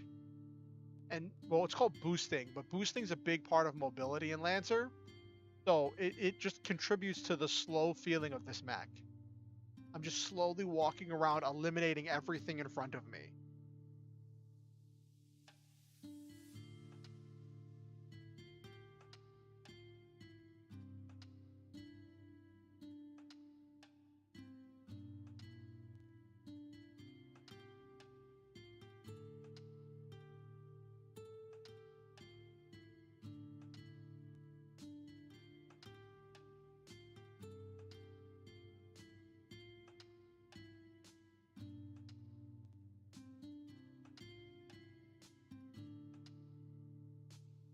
So there was another character that I was playing for a while, Hellfire, which was built on an entirely different premise. It was only licensed level 3, had Sherman 3, and the entire build thing around this character was that he was a bastard child of nobility, but he never wanted any of the things. Did I put it in his dossier? Did I put it? No, I didn't. I didn't put it in his dossier. But his mech was just an optimized Sherman build.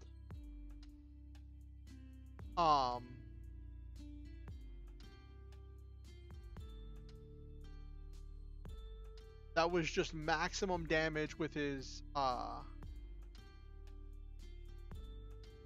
did I have ammo case? What ranged weapon did I have? I guess full rod or the... Why did I have ammo case?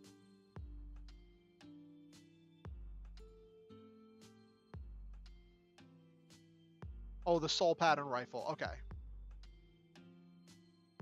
I was like, what in the world? Actually, what? Why did I choose that core bonus? I mean, it only helps one time.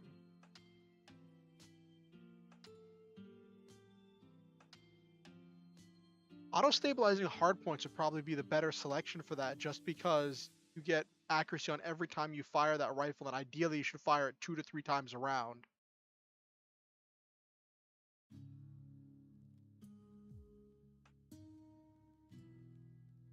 Which can help with crits, which can, could go either way.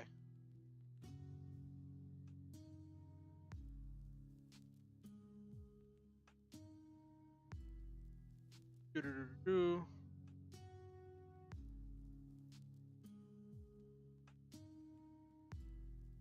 But yeah. So, it's interesting when you have these characters that do so many different things, right? I've been playing a lot of Lancer recently and running a lot of Lancer recently. So I've been really concerned with what else did I take? The Cavalier, Grease Monkey, Walking Armory. That's interesting.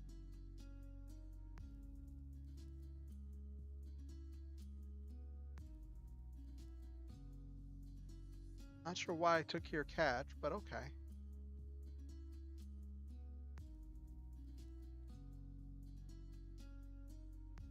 But I do miss this character. This character was all about reading, and that's where I got the idea to have Housecat read, because the game this character was in ended up getting scrapped. Hellfire was known for overheating his machine and always pushing his machine to the extreme heats. And just always being on the edge of overheating or overheating his machine. It's based on one of my old characters I was when I used to play BTMUX, where I would always overheat everything. I was known for overheating everything I piloted because I had no self-control when it came to like firing weapons. So that's where I got the idea for this character, right? And it's a fun character to play. It does a lot of damage because all of that burn and all of that damage. Like I was able to burn down a boss monster in like 2 turns of just going in. Not sure if segment knife's the best weapon to have there though, because that overkill's a problem. I think I just put that in there whenever we decided to end the game, when the game was ended. Made me sad.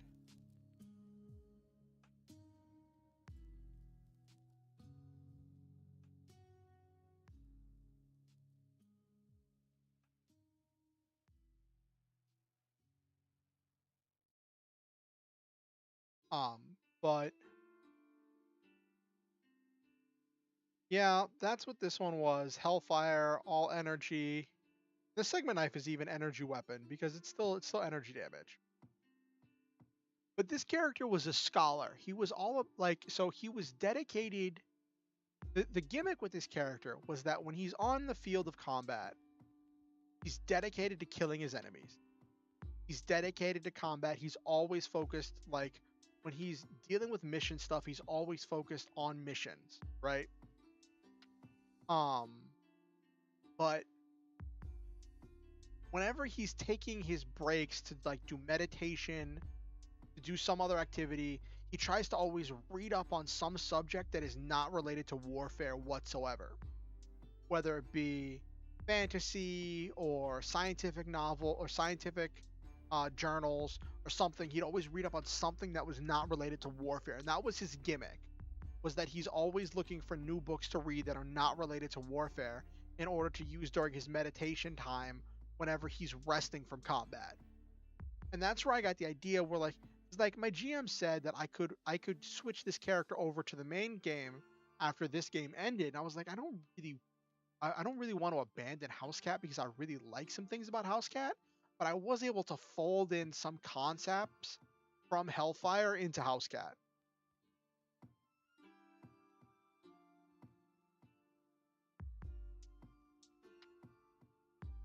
Which I was happy about with that.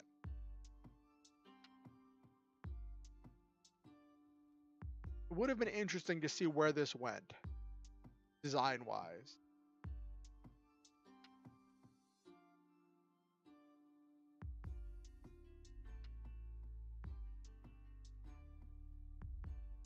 I built some goofy characters.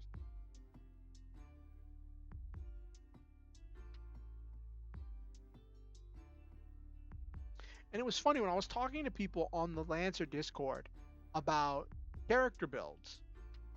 They were like, yeah, um, when they were thinking about Gundam, a lot of them were thinking about the bits and funnels, the ranged attacks that like where you fire a bullet that fires a bullet, and everyone's like use Nexus weapons. And I'm like, I guess that's a Gundam thing, but it's not really what I think of because I don't really like the bits and funnels.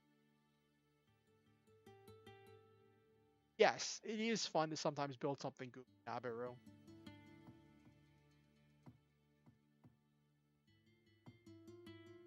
Which then got me to think about a character that's not in this, that's in D&D, that I built forever ago. Like D&D, I have a type, right? I normally like to play human fighters that are just your average soldier that just found out that he could make more money on one dungeon delving adventure protecting a wizard than he could in an entire year as a soldier, and decided to change career paths. I love to play those characters. Not the dark, brooding backstory or anything. Just a guy trying to do his best in a dangerous world. So that is my type that I like to play in D&D 5e, right? But sometimes I also like to play Warlock characters because I feel like with the different patrons, Warlock is one of the most versatile classes in D&D. Because you can make all kinds of different anime, all kinds of different tropes. Like generally, if someone wants to make some kind of an anime-esque character, they're going to make it some kind of a Warlock. Because Warlock has so many different options and tools that just suits itself to playing things that are just not your standard fantasy. And that's I think Warlock is one of the best things that D&D 5e has going for it. Because it's such a unique class with the patrons and with all of that stuff involved with it. And you can flavor things as so many different things. And so I remember one time I was DMing a game. I was running a game. Exactly, Nabiru. I was running a game for some friends of mine, and they had no healer. And I was like, what do I do here? Guess I could give them some kind of an NT healer. So I made this Celestial Warlock, and made it as what's her name? Yeah, pretty much. I made this Celestial Warlock, and I used the artwork of what's her name, the priestess from Goblin Slayer, the white mage, and said it was just a little priestess that they had to guard and protect, as she just handed out heals. And I think I gave her Eldritch Blast, just so that way if she wasn't healing someone, she could fire an Eldritch Blast. It wasn't quite a DMPC because I wasn't like giving her anything or really controlling her. I mostly let the players decide what she would do. But it was just an interesting character, and that also got me thinking. You could also use a Celestial Warlock in order to build a magical girl, which was something I always debated doing for a while. And then I have some things where I like to reflavor things in 5e because 5e is so good for it. Like so many things, the mechanics are completely divorced from the flavor and the descriptions of things. That like so many ways you can change the flavor and description of things, but not change the mechanics, and it still be balanced and give you like an entirely different gaming experience. And I think that's also another one of the things that 5e has going for it is that versatility. Now, alternatively, instead of reskinning everything, or coming up with new descriptions for things, or homebrewing so many new rules like you do with 5e, you could just play another game. But for a lot of people who've invested in 5e, who like it, like 5e has become more of an engine than an actual game system. And now that the rules are in Creative Commons, it's kind of like there's so much stuff that can be done with 5e. I feel like 6th edition or whatever they're going to call it, that they're going to make out of this one D&D playtest, going to have to be something special to get people to leave 5e. And from what people have been saying about the characters and about the playtest stuff, people haven't been really excited about the playtest material. Like every time there's a new playtest stuff for 1D&D, I just hear people talking about how they're just ruining something that didn't need to be ruined. I think the reason why people feel like they're ruining is because everybody likes 5e. Well, not everybody, but all the 5e players like 5e, and I think Wizards is bumping into that they're bumping into that roadblock that the rest of the TTRPG community has dealt with, which is that 5e players will always keep playing 5e. It is like pulling teeth, only harder, to get 5e players to try something different. And Wizards is trying to feed them something that is not 5e, but claim that it's 5e, and claim that it's 5e compatible. But people just aren't having any of it. So that's proven interesting. That's proven quite interesting. Just seeing as people, and they're trying different things. And also, what's funny is they're trying to do this thing where they're trying to just change the classes but make so much of the other stuff still backwards compatible, so that way their adventure modules and their expansion books are still somewhat usable, so that way they can keep selling them, which is really interesting. It's really interesting to see how all of that pans out. Why did I make this? Why did I make this character? Tactical. Why am I obsessed with Drake and Sherman? Laser, missile rack, salt cannon.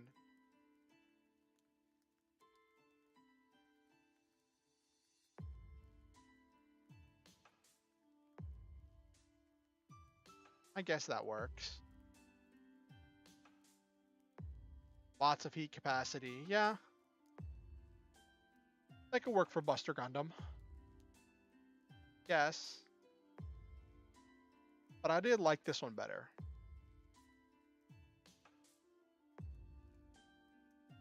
Had the Spaceborne EVA, Walking Armory and Skirmisher, Thermal Lance, Assault Rifle, and Missile Rack. I don't like that the missile racks have loading, because giving an auxiliary weapon loading is just frustrating.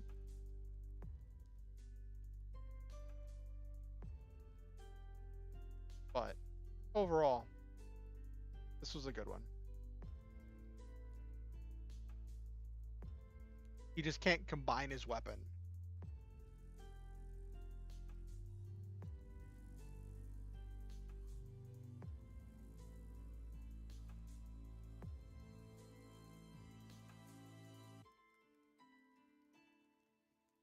Okay.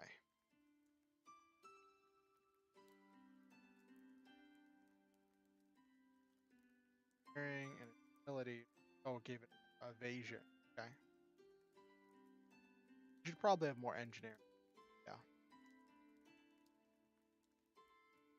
But yeah, so that's an interesting thing to see about D&D 5e. Though it's funny, the only time I've ever played Pathfinder Pathfinder 2E. I only played Pathfinder 2E, and it was where I played as this cleric of Caden. And Caden is this interesting deity in the Pathfinder universe that was someone who like completed this trial to become a god while blackout drunk.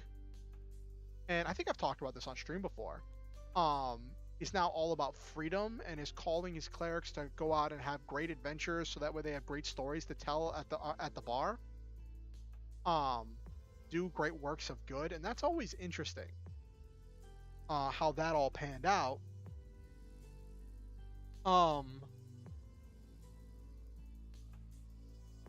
It definitely made for an interesting character, and I wish I could have continued with it further. I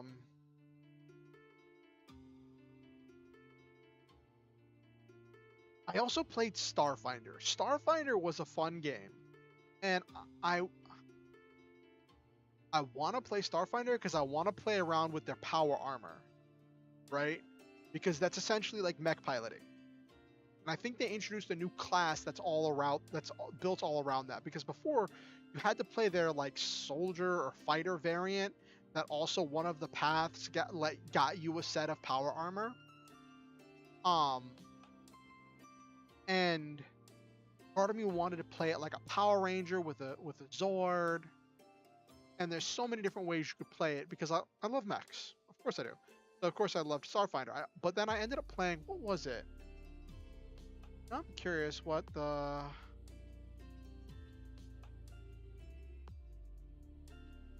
Here we go. Starfinder classes.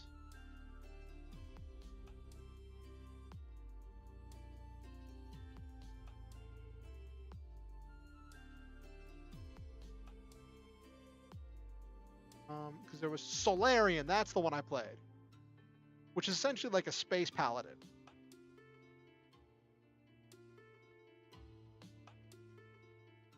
Yeah, this was what I played for Starfinder.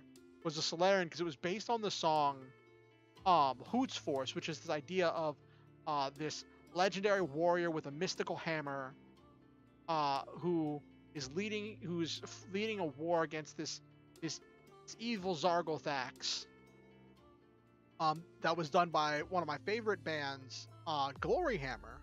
Oh, it's funny, Gloryhammer, they didn't break up, but they fired their frontman, which is like, that just feels like shooting yourself in the foot. But they fired their frontman via email. They just said, hey, you're fired. And then shortly after they fired him, somehow, through some source, text messages and stuff surfaced of all of the other members of the band besides the frontman making, I guess, like, I don't know if they were saying like it was some kind of like problematic remarks. I don't know if it was like racist or what. I don't know what it was, but it was some kind of problematic remarks that just like threw them all into a bad light. And then made people much more sympathetic with I think it was like Thomas Winkler or Wakeler or something was the name of the frontman. But then he ended up making his own band, and he released this song. What is it? The Sword of Power or something? No, Master of the Universe. That is nothing. One of the comments on the official music video for that song is like, yo, this is 4 minutes of pure unadulterated spite, and I am here for it. And that is so true, because it's just talking about it, like, it is just an expression of his frustration at the end of his career as part of Gloryhammer, which was just interesting. Yeah, you had Lunar Weapon and Solar Armor. I did Lunar Weapon, but I also kind of wanted to do Solar Armor because that's like Common Rider armor, you know. But then there's Solar Flare. It's a ranged weapon where you can make like a sniper rifle. Ooh, Solar Shield is the new one. Yeah, my friend was telling me about this. They added 2 new options for this.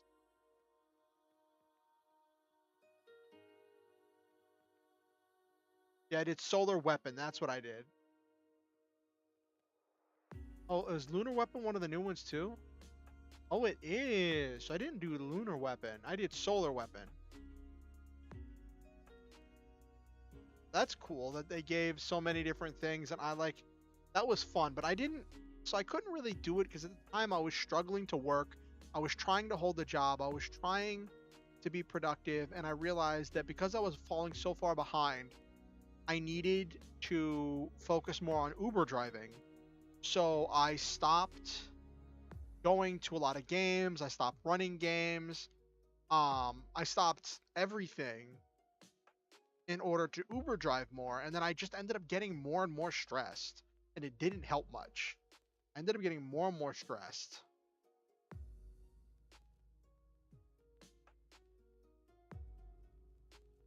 So, balance is a key part of life, I guess.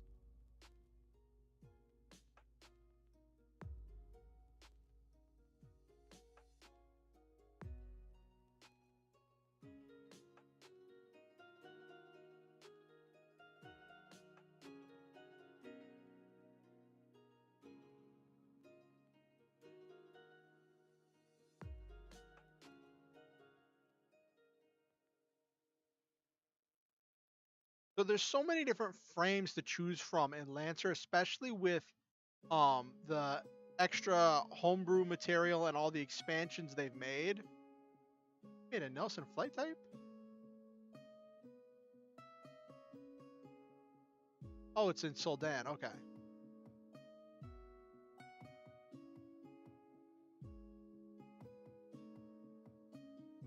Oh, that's neat.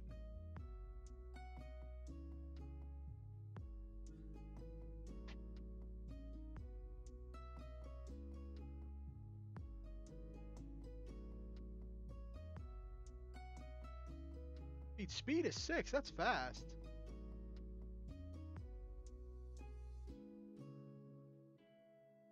Ooh.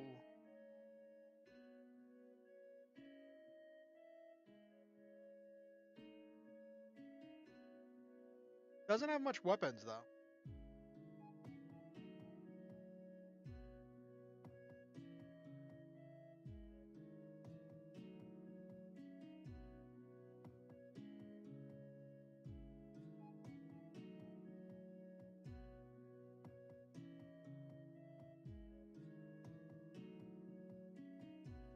Fine, dealing.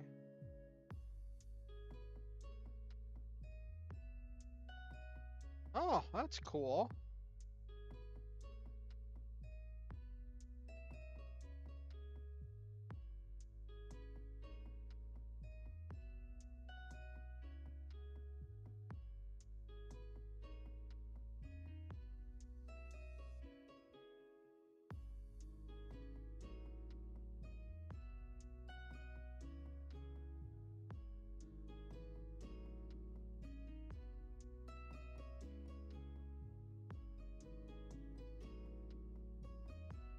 Oh, so you just got a booster. What is?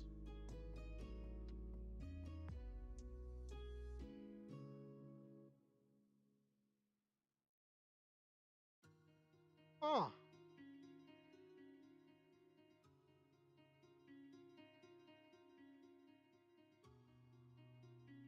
Oh, I might have to use this or something because I do have a character in one of my games that was from the Albatross.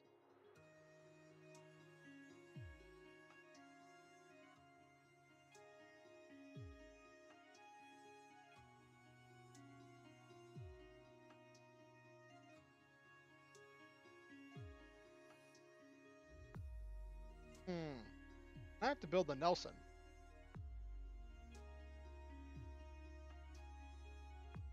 What weapons it's got? Main ox mount, flex mount. Okay.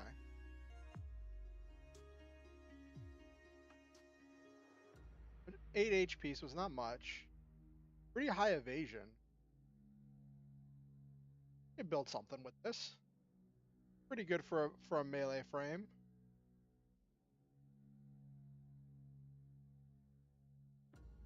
Move, boost, and then hit really hard with a main ox mount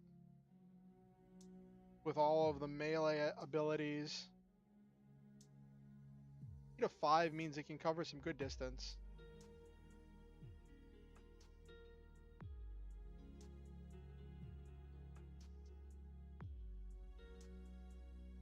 And Skirmisher gives it a lot of mobility.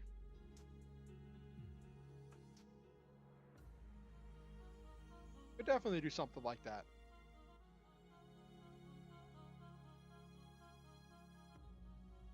Yeah. Definitely gonna, I'm gonna have to, hold on, let's work on building that. Nelson 3.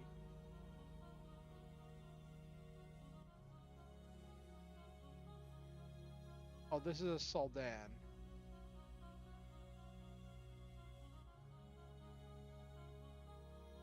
What other Nelson images do we have? Oh, we have the one, okay. Like, do we have other images?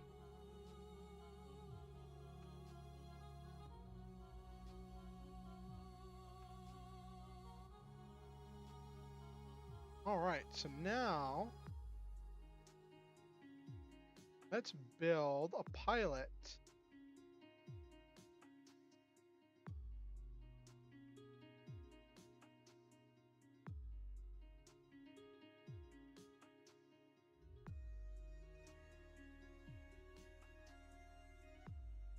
What should be his call sign? Let's see where they give me some random legend. Royal. Ooh, that's nice. I'll stick with that.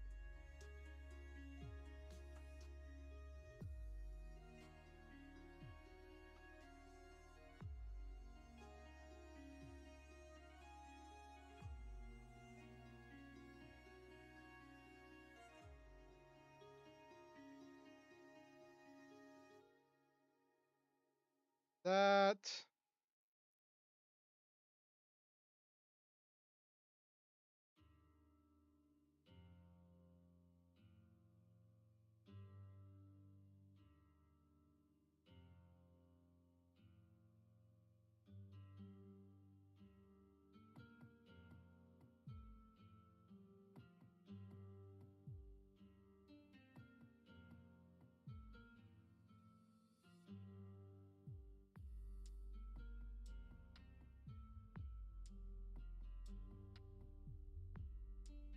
Uh,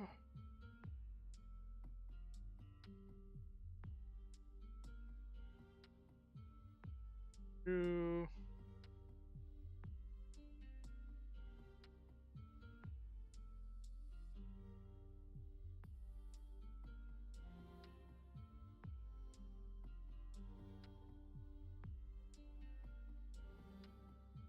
maybe exemplar.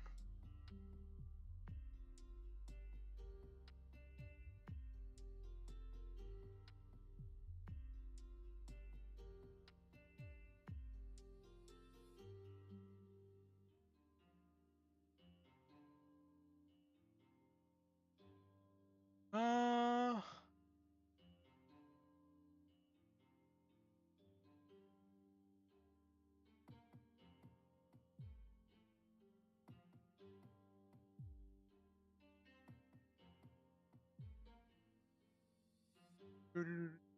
Momentum is nice.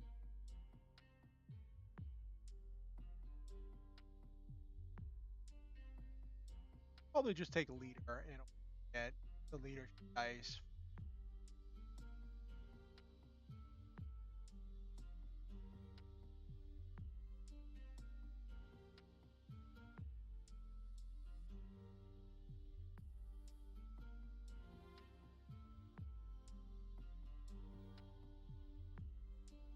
He was about speed in his younger days.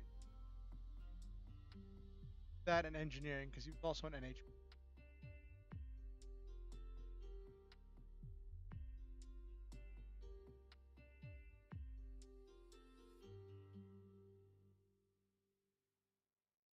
Make him license level 6.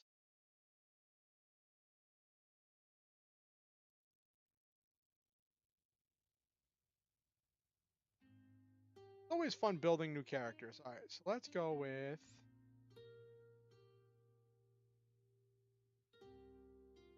Nelson. Definitely taking Nelson. Got 3 more licenses, and I'll figure that out as I go. Let's see what that lets me build.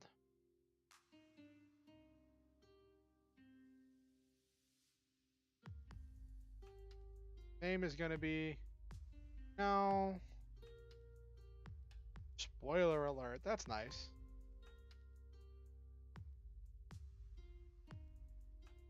So we've got the build. Stuff to pick is... Other thing. Main weapon. What have we got here?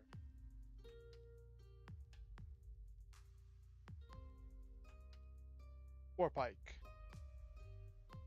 War pike's what they're known for. Power knuckles.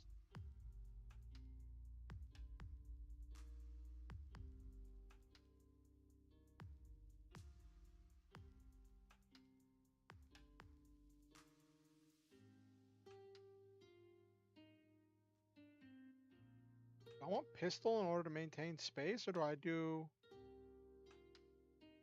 more power knuckles?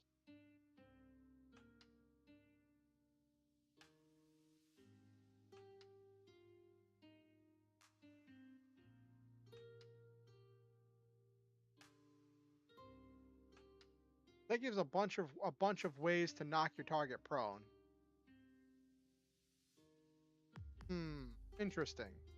So Jonah is a character in my Sunday Night Lancer game that has his own secret past that I won't get into, but he was a member of this this order of traveling peacekeepers that were essentially like knights of old, legendary paladins and warriors. We'll do 2 power knuckles.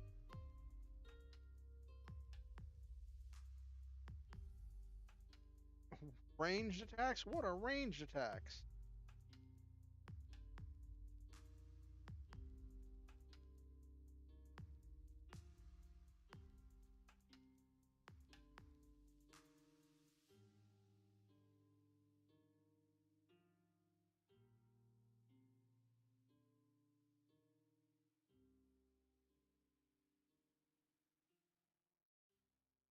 Oh, makes you faster. Bulwark mods. Oh, can difficult terrain. Okay.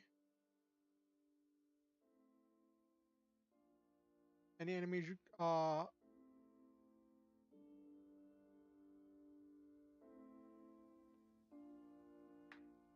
so you can get out of a grapple easily.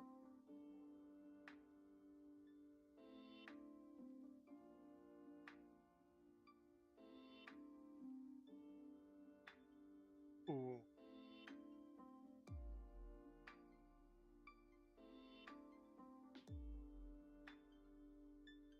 That's neat. I don't want to delve too much into it. Just thinking about stuff.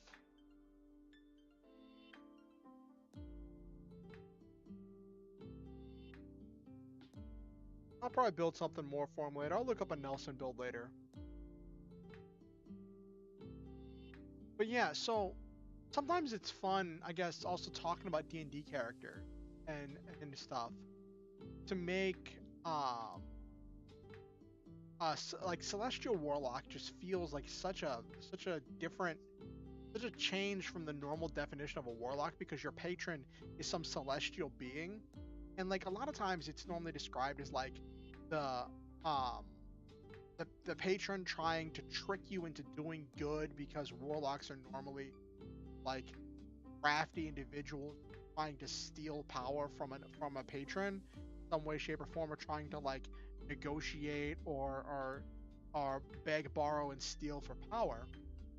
But it's funny whenever you play a warlock that's actually someone who would seek out that power. It's just that, like a small town priest who gets his power from a lesser deity that doesn't have the power to create full clerics but can create warlocks, right? Um, and which isn't to say that warlocks are lesser than clerics, but a warlock is essentially a half caster. Like, for all intents and purposes, a warlock is a half caster. Um, it gets different tools and abilities. But one of the things I've heard is that they're planning to for the one D&D playtest, there's rumors that Eldritch Blast isn't going to be a spell anymore, and it's going to become a part of the Warlock's toolkit. I just hope they don't lose all the versatility they have with Warlock. You can make so many, like, all the players who want to make anime builds can just normally build something with a Warlock. Like, Hexblade is so unique and different. As like as a warlock. Like, it's hard to build in other places. It's an arcane, essentially an arcane paladin. Which I don't know why that's so rare. Like, I used to think Eldritch Knight was kind of an arcane paladin, but like Hexblade does almost everything that Eldritch Knight does, but better. So hold on. Something.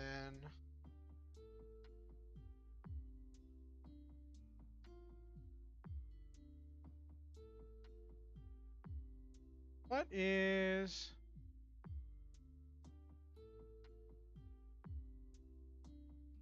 No, no, I don't want that. I want to look at its spell list because I was actually curious about something.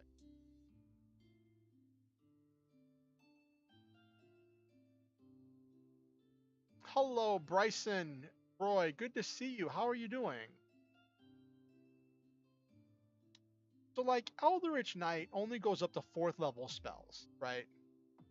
But they get, like, their Arcane Charge. They have the improved War Magic. Yeah, it has been a while. Is this Bryce used to play in my old Mutants and Masterminds game?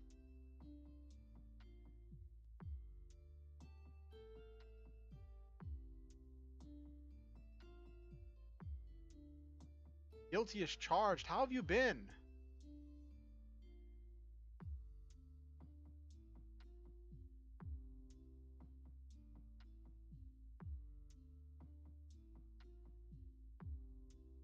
What have you been up to? You been chill? Oh, okay. What have you been up to? You just living life?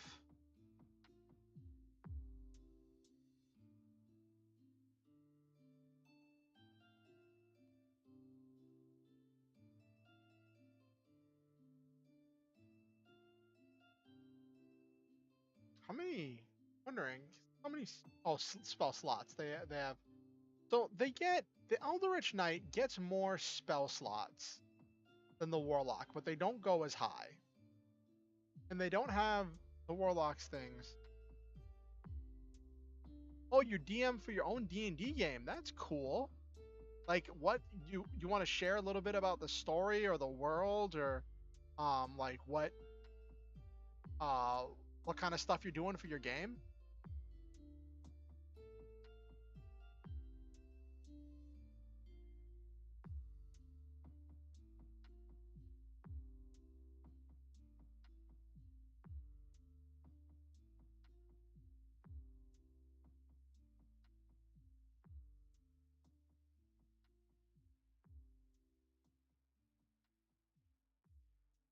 One of my first characters I made was an Eldritch Knight that I made because I was DMing a game, and I made an Eldritch Knight to babysit my players in order to, like, act as a guide for them. And I just thought the Eldritch Knight was cool. Um, and that was one of my first characters, and it was a DM PC, so it was cheesy. It was there. I think some of my players cheered whenever he left because they felt like they were no longer being supervised. Um, and he might have been stifling some of their fun because he would always have the right answer. It was like all the things wrong with the DMPC, where I was getting too involved with controlling that piece, that that character. Um, and like it was a learning experience. It was like my first time really running a game. I think we did Horde of the Dragon Queen for that game. I have run Horde of the Dragon Queen like 3 times. Actually, really funny.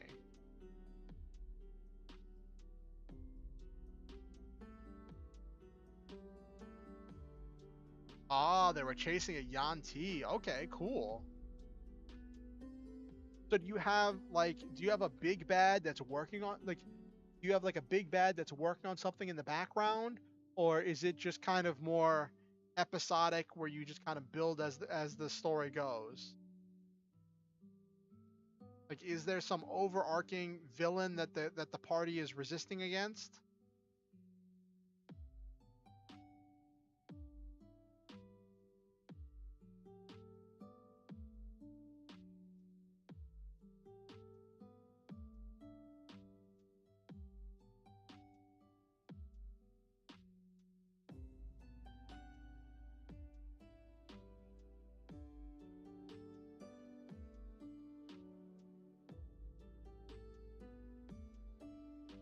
But the thing is, the Eldritch Knight gets all of the fighters' feet and uh, ability score increase, which makes it really versatile and very powerful.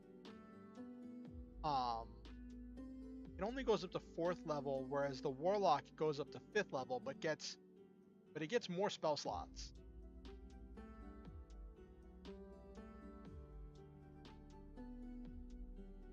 So like, and also the Warlock gets the 5th level a lot faster than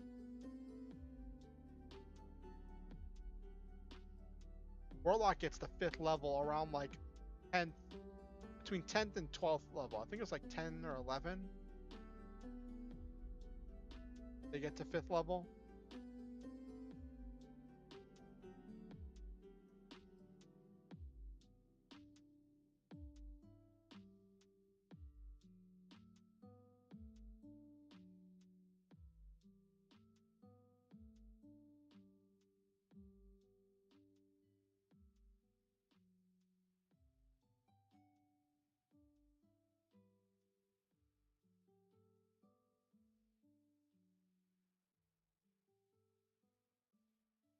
Gosh, some GFX V2 GFX account was claiming to have invented tacos fails. That's a good question. Which brownie is best? I think it's probably number A3 over there, that endpoint. Kind of episodic. The party are mercenaries taking jobs of fighting monsters. However, things are about to get heavy for them. Ooh, anything you can share, Bryce?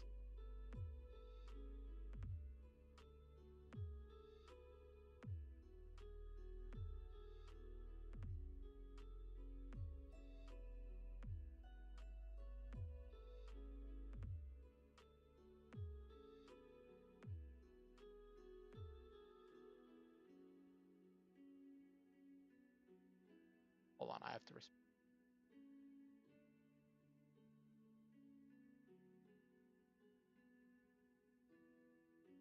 Uh-oh, Silva's here. Party's over. Everybody run and hide. Silva's here. They'll be pulling something greater than any contract they can muster. Ooh, that's delicious. That's really cool.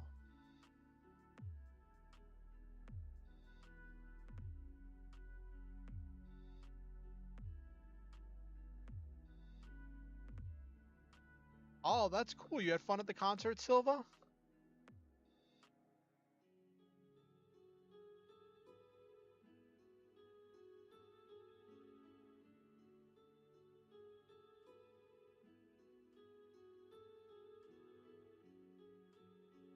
But no, Silva, I had to make a joke about you not being here.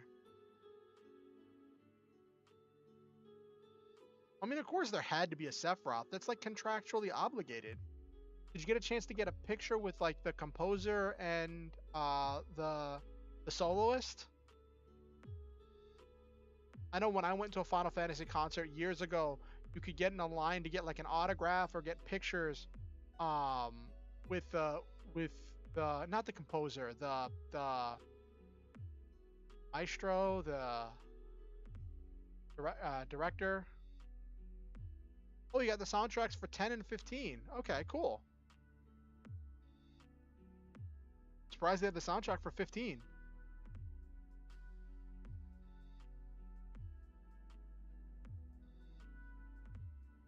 Ah, ooh, okay. But I come to ask a question. Lately, I've been getting into Armored Core games. Well, I've been wondering how a TTRPG homebrew based on Armored Core would work. Well, Bryce, Bryce. Let me. Ah, actually no. So I'm a big fan of Armored Core as well. Um,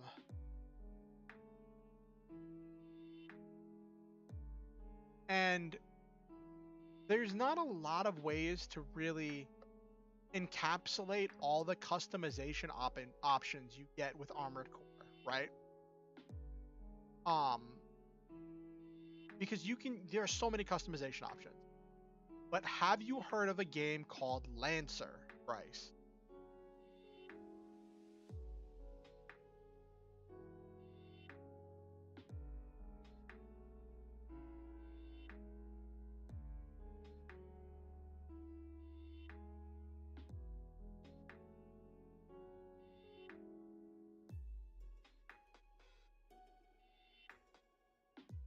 Yeah. Uh, Lancer is my current jam. I'm running 2 games in Lancer. I'm playing in one. I've been all about it. It is arguably the best TTRPG mech experience I've ever had, which isn't saying much because I haven't had a whole lot of good ones. Um,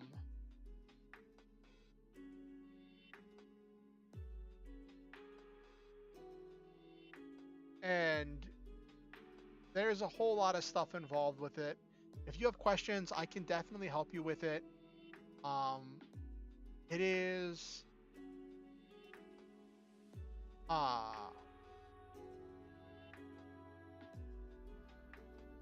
it is an experience. Lancer, so the one the one thing that kind of bugs me about Lancer. My one, I mean I mean it's not perfect, right? Nothing's perfect. There's always going to be shortcomings. So there are definitely things Lancer could do better, like some things that I'm going to have to homebrew in order to fix, which is definitely having pilots fight. Like they give the pilots weapons, they give the pilots armor, but then having the pilots actually fight things is just really difficult. Um, because the pilots getting out of their mechs is supposed to be a last resort thing in Lancer, right? Um, which is why not a lot of thought goes into pilots. But then some of the things for roleplay purposes, for some of the challenges, and some of like the things for the story, you're not always going to be dealing with everything in your mechs. Just as the story goes on, there's always going to be some kind of challenges of stuff on foot, at the stuff happening at the space station and whatnot, or having to fight your way to your mech or something, right? Um, and that's something that like I wish it did better, but the one like at a system level thing that bugs me about Lancer,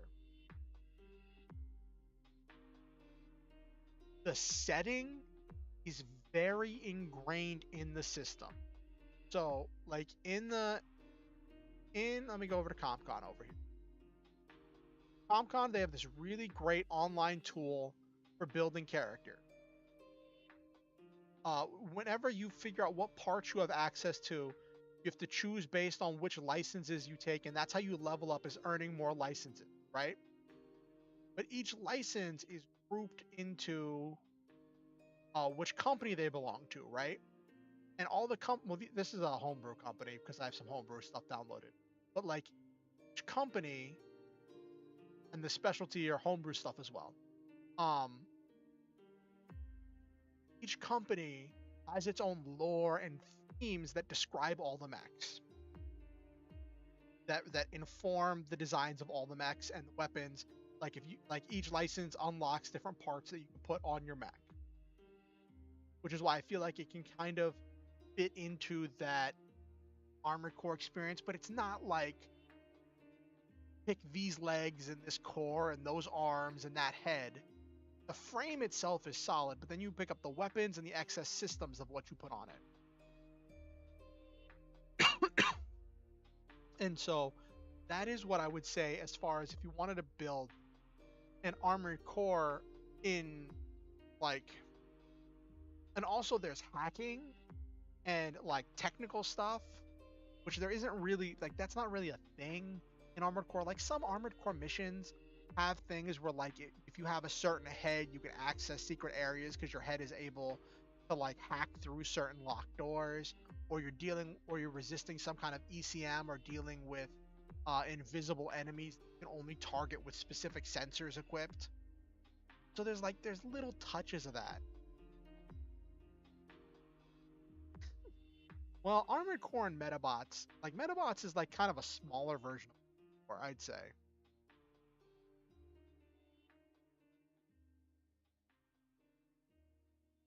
But so you unlock these frames, and the frame has its own stats, its own base traits, and it has weapon mounts, and it has an amount of, where is it? System points. The system points inform like how many systems and extra pieces of equipment you can mount. And depending on what abilities you take, what rank you are, and uh, how you build up your character, can increase the number of system points to give you a lot more options and tools. And there's a lot you can do with the mounts. So I would say if you're trying to build any kind of a mech game that's not like strictly a super robot game, like if you're trying to build like Mazinger, or if you're trying to build like some other kind of like super sentient robot, well, I mean, I guess at later levels you kind of toy with that, like at later levels, but you're not going to start there. You're not going to start at that point. Well, I mean, you could start with a CompCon. If you squint at it hard enough, I guess you could, but like that's not what it's built for. Lancer is, as it describes itself, a mud and lasers mech game. It's definitely a designed to appeal to a real robot game, but there is space magic. There's paracausal stuff so that allows different space magic ability tools. And but like, because the companies are a part of the setting, you like, it works a lot smoother if you play the game in the base setting, somewhere in the base setting. The base setting is general enough you can set your game in a lot of different places. And it gives you a lot of plot hooks in order to run games with. But uh it yeah, if you want to, like, I mean, could theoretically, if you just ignored the company names and stuff, you could theoretically run the licenses in a completely different setting. It would feel weird to me. And also the whole thing about like resting, having access to printers. They print everything in these advanced 3D printers that they just call printers. Um, and that's how you get all of your parts and equipment, unless it's exotic parts that you find en route. And then you're essentially getting so what you get as you level up is you get a license that gives you a design, and it gives you training for how to use the parts on that design that you are then allowed to print out at any printer, which is then how you get the parts that you put onto your mech. Does that make sense, Bryce? I don't know if you're still here. So it could kind of do that. Just they don't look like armored cores. Like they do not look like ACs.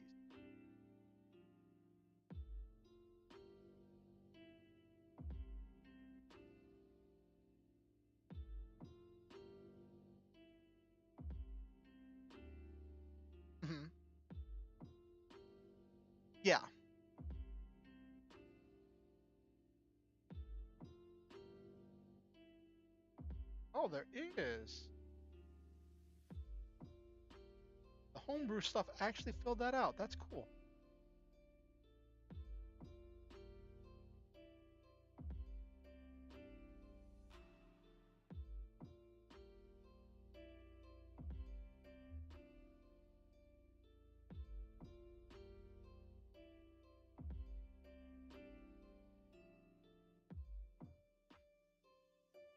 Oh.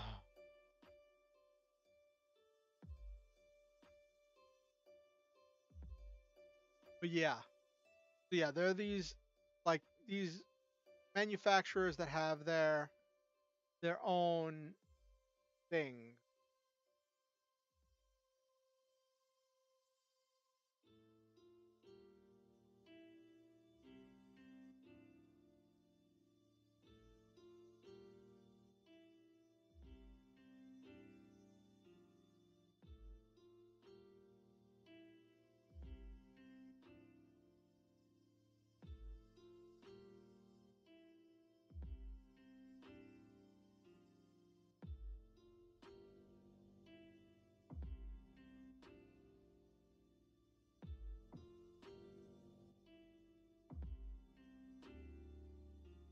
Yeah, it can be hard to find a group.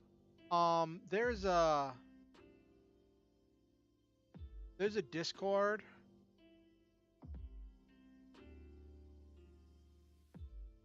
Not the button I wanted.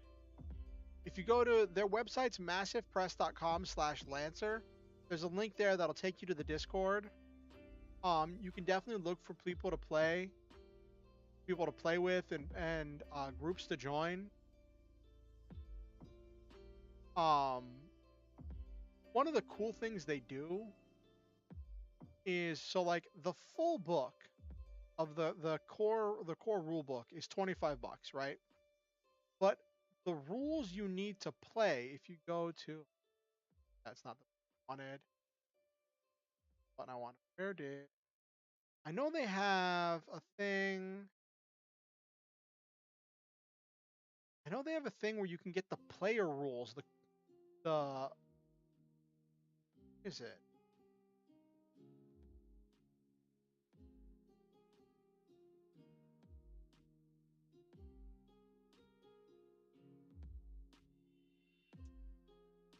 Here we go.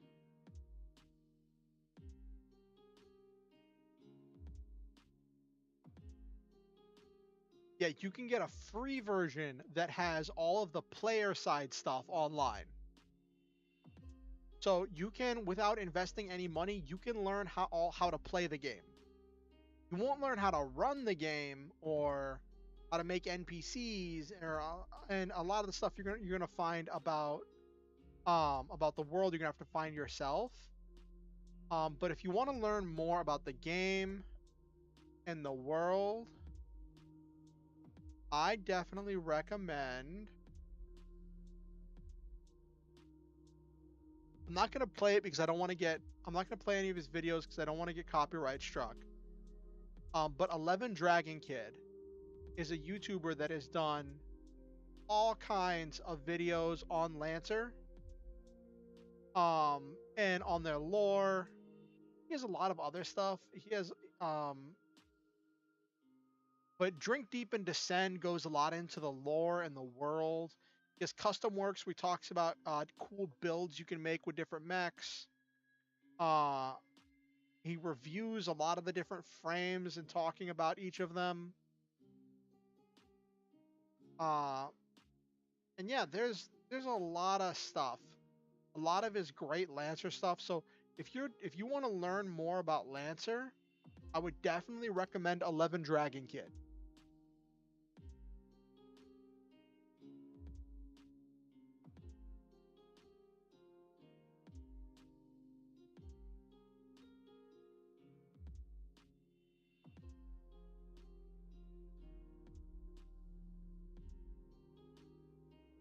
But yeah, that's where and also he has a lot of things explaining the rules and how to play. I think he even has a playlist on, where is it?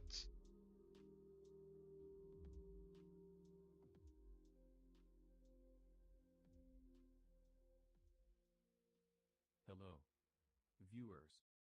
Oh, that's not the button I wanted. This is just breaking down all of the frames. That's not what I wanted.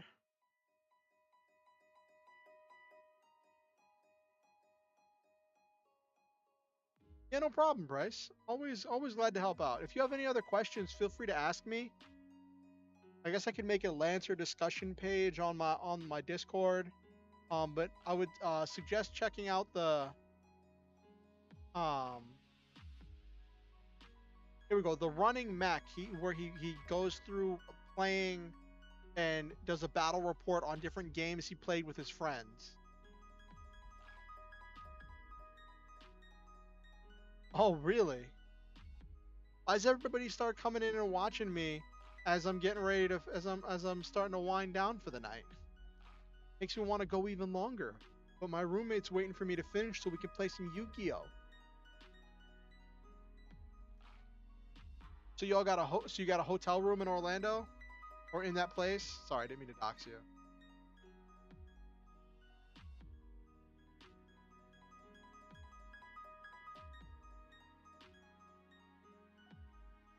Makes sense because you wouldn't want to.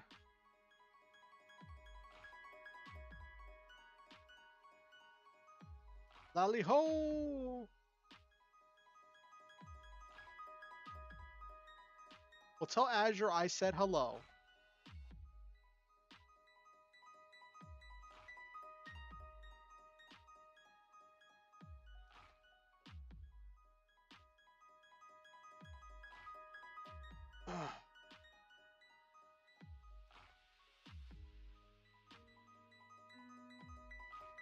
All right, you have yourself a good night, Bryce. It was good talking to you. Don't be a stranger. My streams are normally a Monday night and Friday night, 8:30 p.m. Eastern time. Sometime next week I'll probably go back to playing, do my Armored Core 3 casual playthrough. I just beat Armored Core 3 last week. So next week I'll probably do some of the post game stuff, probably on Friday. I do writing streams normally on Monday. So I don't know if that's your jam. Normally it's like a creative time where I just have music in the background, and I encourage everybody to just work on their own projects. So we're all being creative together. I'm working on my stuff. You're working on your stuff. We can chat about stuff as we go, give input to each other. I always encourage people to work on writing and creating new things.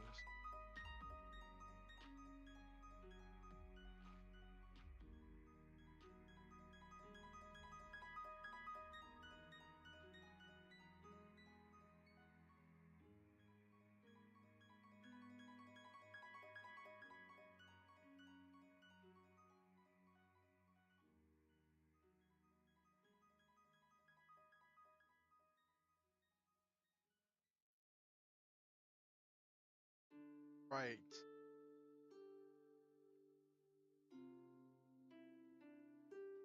All right. Good night, Bryce. Good seeing you.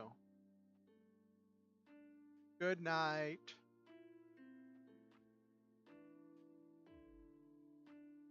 Have any cool stuff?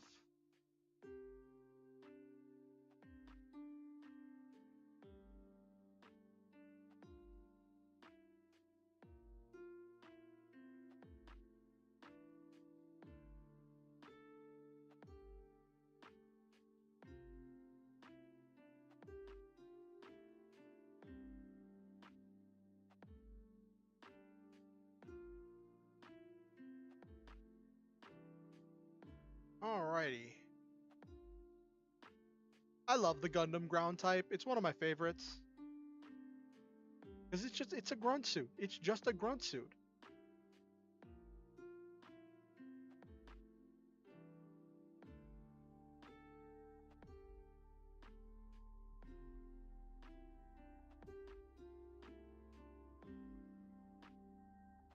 Alright, good night, Silva. I'm probably going to be winded down in the next 10 minutes myself.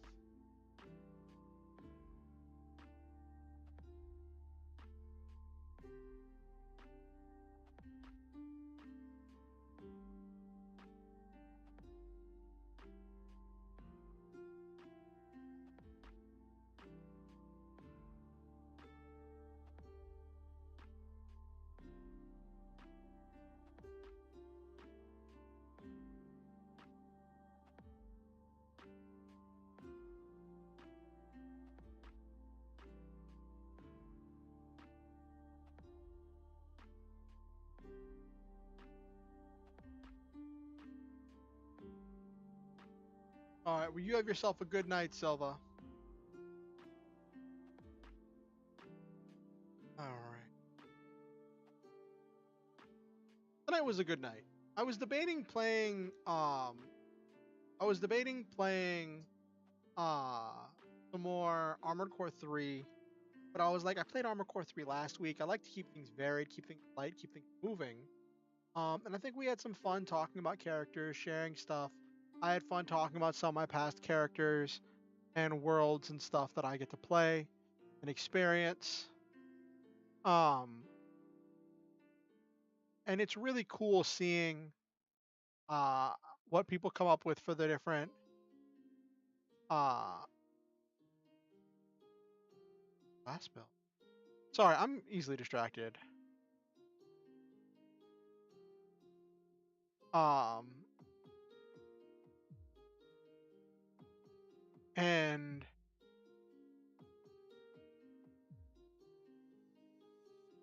so yeah, that was fun. We got to talk about a bunch of stuff. We had a good time. What am I gonna watch more of this week? Probably gonna watch some more Attack on Titan. Tomorrow I'm gonna watch some more Macross 7, probably. Assuming my computer wants to cooperate with me, my antivirus doesn't keep blocking the site I'm using to watch the anime on.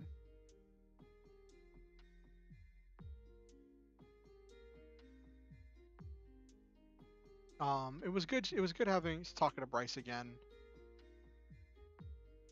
Good talking. I'm glad Silva made it. That was nice.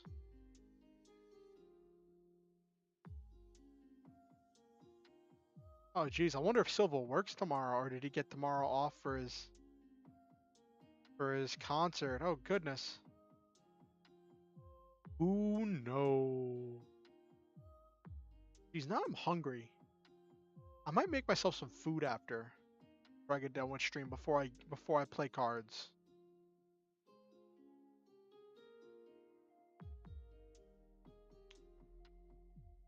Yeah, we managed to have an entire free chat stream without messing with AI whatsoever, which was cool.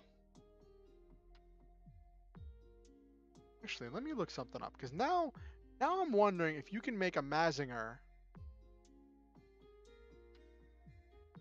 You can make a super robot.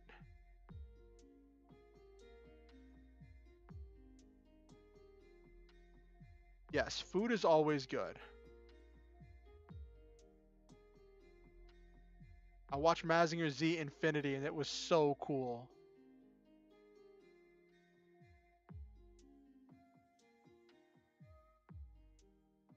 Like I didn't like I since I didn't watch the Great Mazinger series or whatever, I didn't know a whole lot of the other characters and some of the stuff flew over my head, but the movie was just so good. I wish it would have introduced Mazinkaiser, but because that's one of my favorite that I have seen Mazinkaiser. But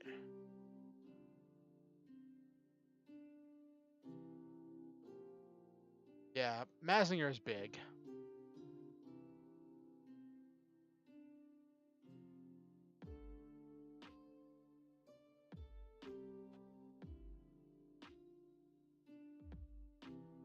Hmm.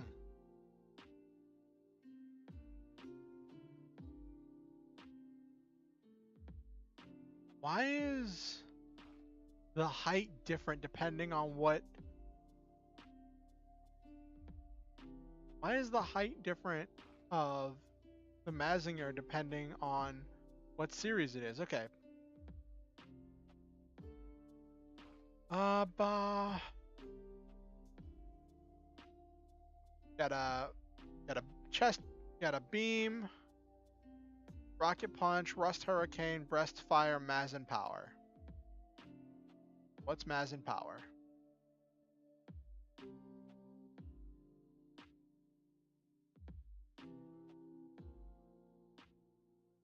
By disabling its limiters and charging up its energy, the machine can release all of its energy at once to increase overall power of the machine beyond its usual capabilities. This allows the machine to reach incredible levels of performance Bolstering physical attacks and supercharging energy-based special. Oh, so it's a super move.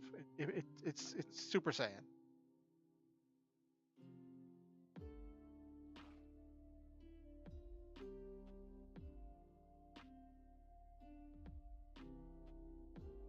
Oh, Shin Mazinger Zero. What's that?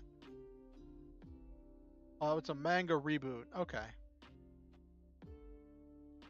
Ah, that's a UI cover. Okay. What beam is that? The others I've heard of: Rocket Punch, Rust Hurricane, Breast Fire. Oh, the I beam.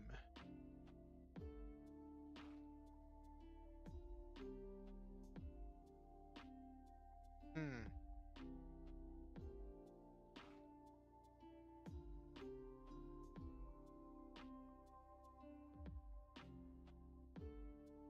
Photon beam. I don't know. I wonder. You could theoretically build it.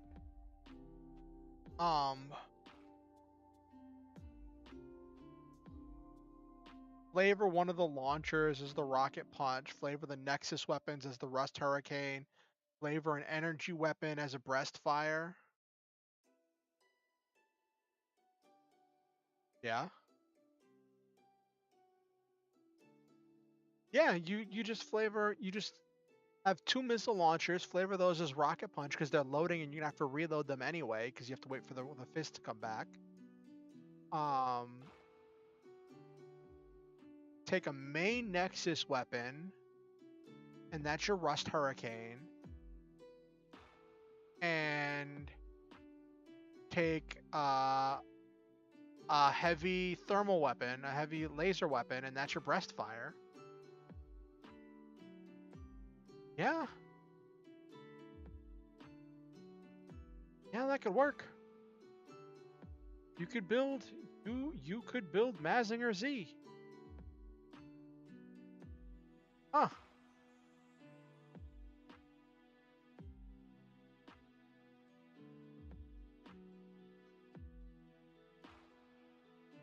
Even give it the jet scrambler with the flight mode. Sorry, I got distracted because I started talking about super robots and I was like, could you build that in Lancer? Like theoretically you could.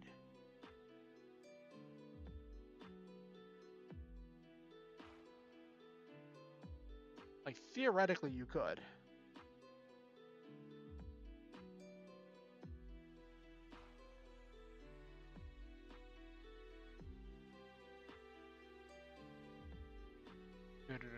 What do they fight in this?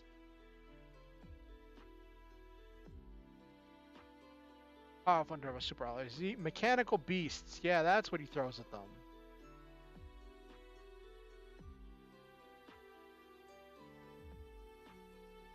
Built them from scratch from the remains of the original models. Kaiju. Okay, mechanical beast. That's similar to what I'm using in my Power Rangers.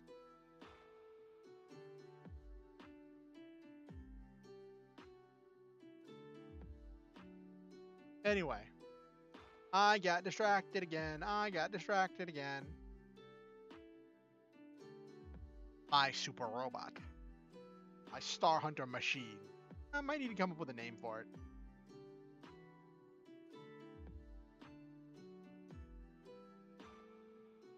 Anyway, let's wind down for tonight. Tonight was a good night. We talked about a bunch of stuff. Built a few characters. Yes. That is too big and too powerful. That runs on pure. Well, actually, hold on. Soldan adds a few things.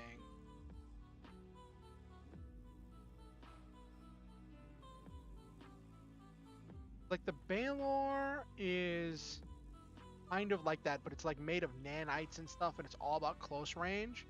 And its size, it's only size 2. But God, it's got something.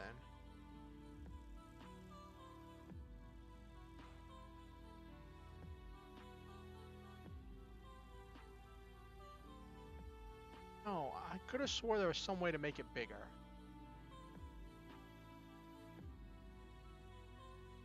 Well, the Barbarossa, but this is too mechanical for that. It's a size 3, so it's like the biggest you could have, but it's not big. It's not big enough. Like you could approximate. I don't know if any of the McBain stuff could do.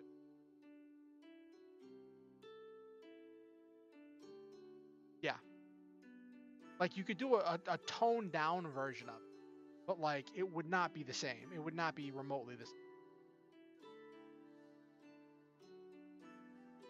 Because there's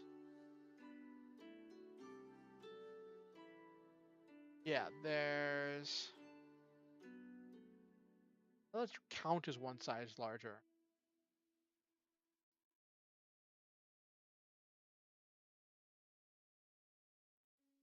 I could have swore there was X Sweeper.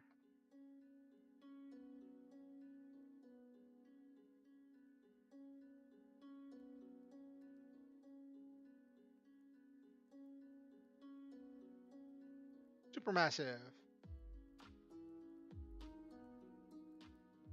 Overkill. Oh, nope, that's a weapon mod.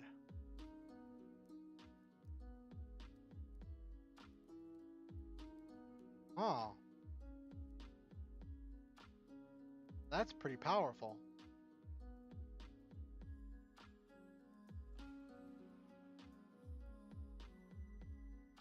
Total strength. Oh, yeah, you throw stuff.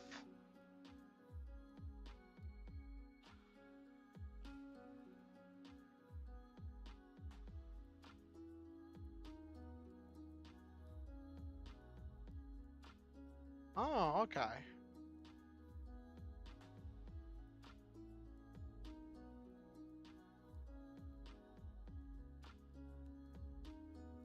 Ripping up the ground.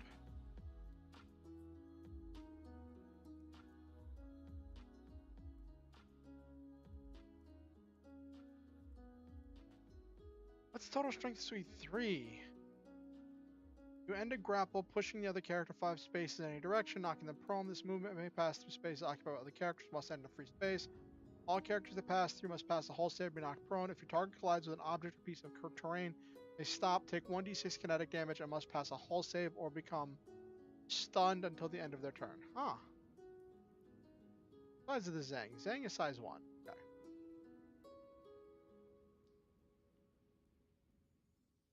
Alright, I could have swore there was a way to make your mech a size larger.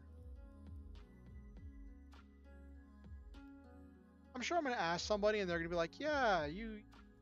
one thing. To make the mech a size larger. Because I know in the game I played, our Baylor was size 3.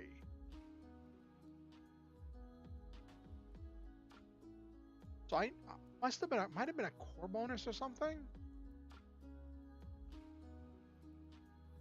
That's gonna bug me. Anyway, I'm supposed to be doing my closing. I'm supposed to be doing my closing and I'm getting distracted again.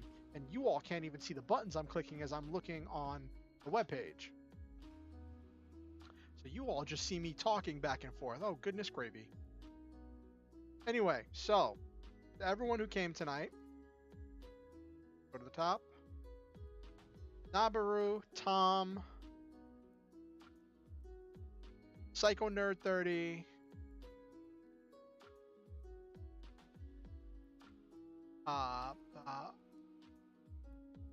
even Stream Elements bot, and Bryson Roy, Silva, Azure, who was watching with Silva,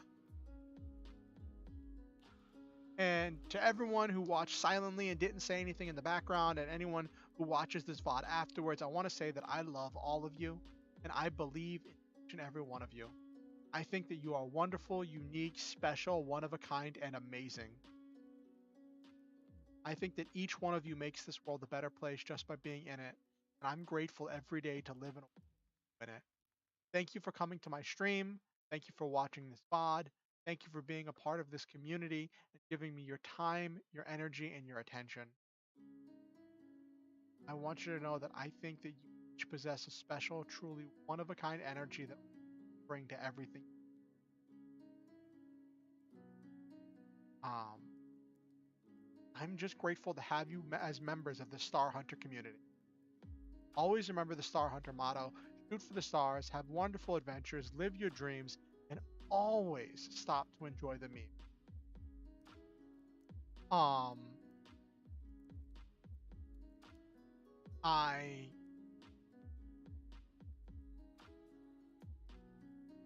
It's funny, I tried in my lore novel to make that make sense, and it's funny trying to make sense of something I made up years ago. Uh, anyway, I asked that you like the stream. It helps the algorithm with showing it to other people. I definitely want to get this in front of other people. If you have any friends or family or other people that you think might enjoy my stream, feel free to invite them to stream or to show them my VODs and other material. If you want to, I did some Mutants and Masterminds builds tonight, but yeah, that's whatever.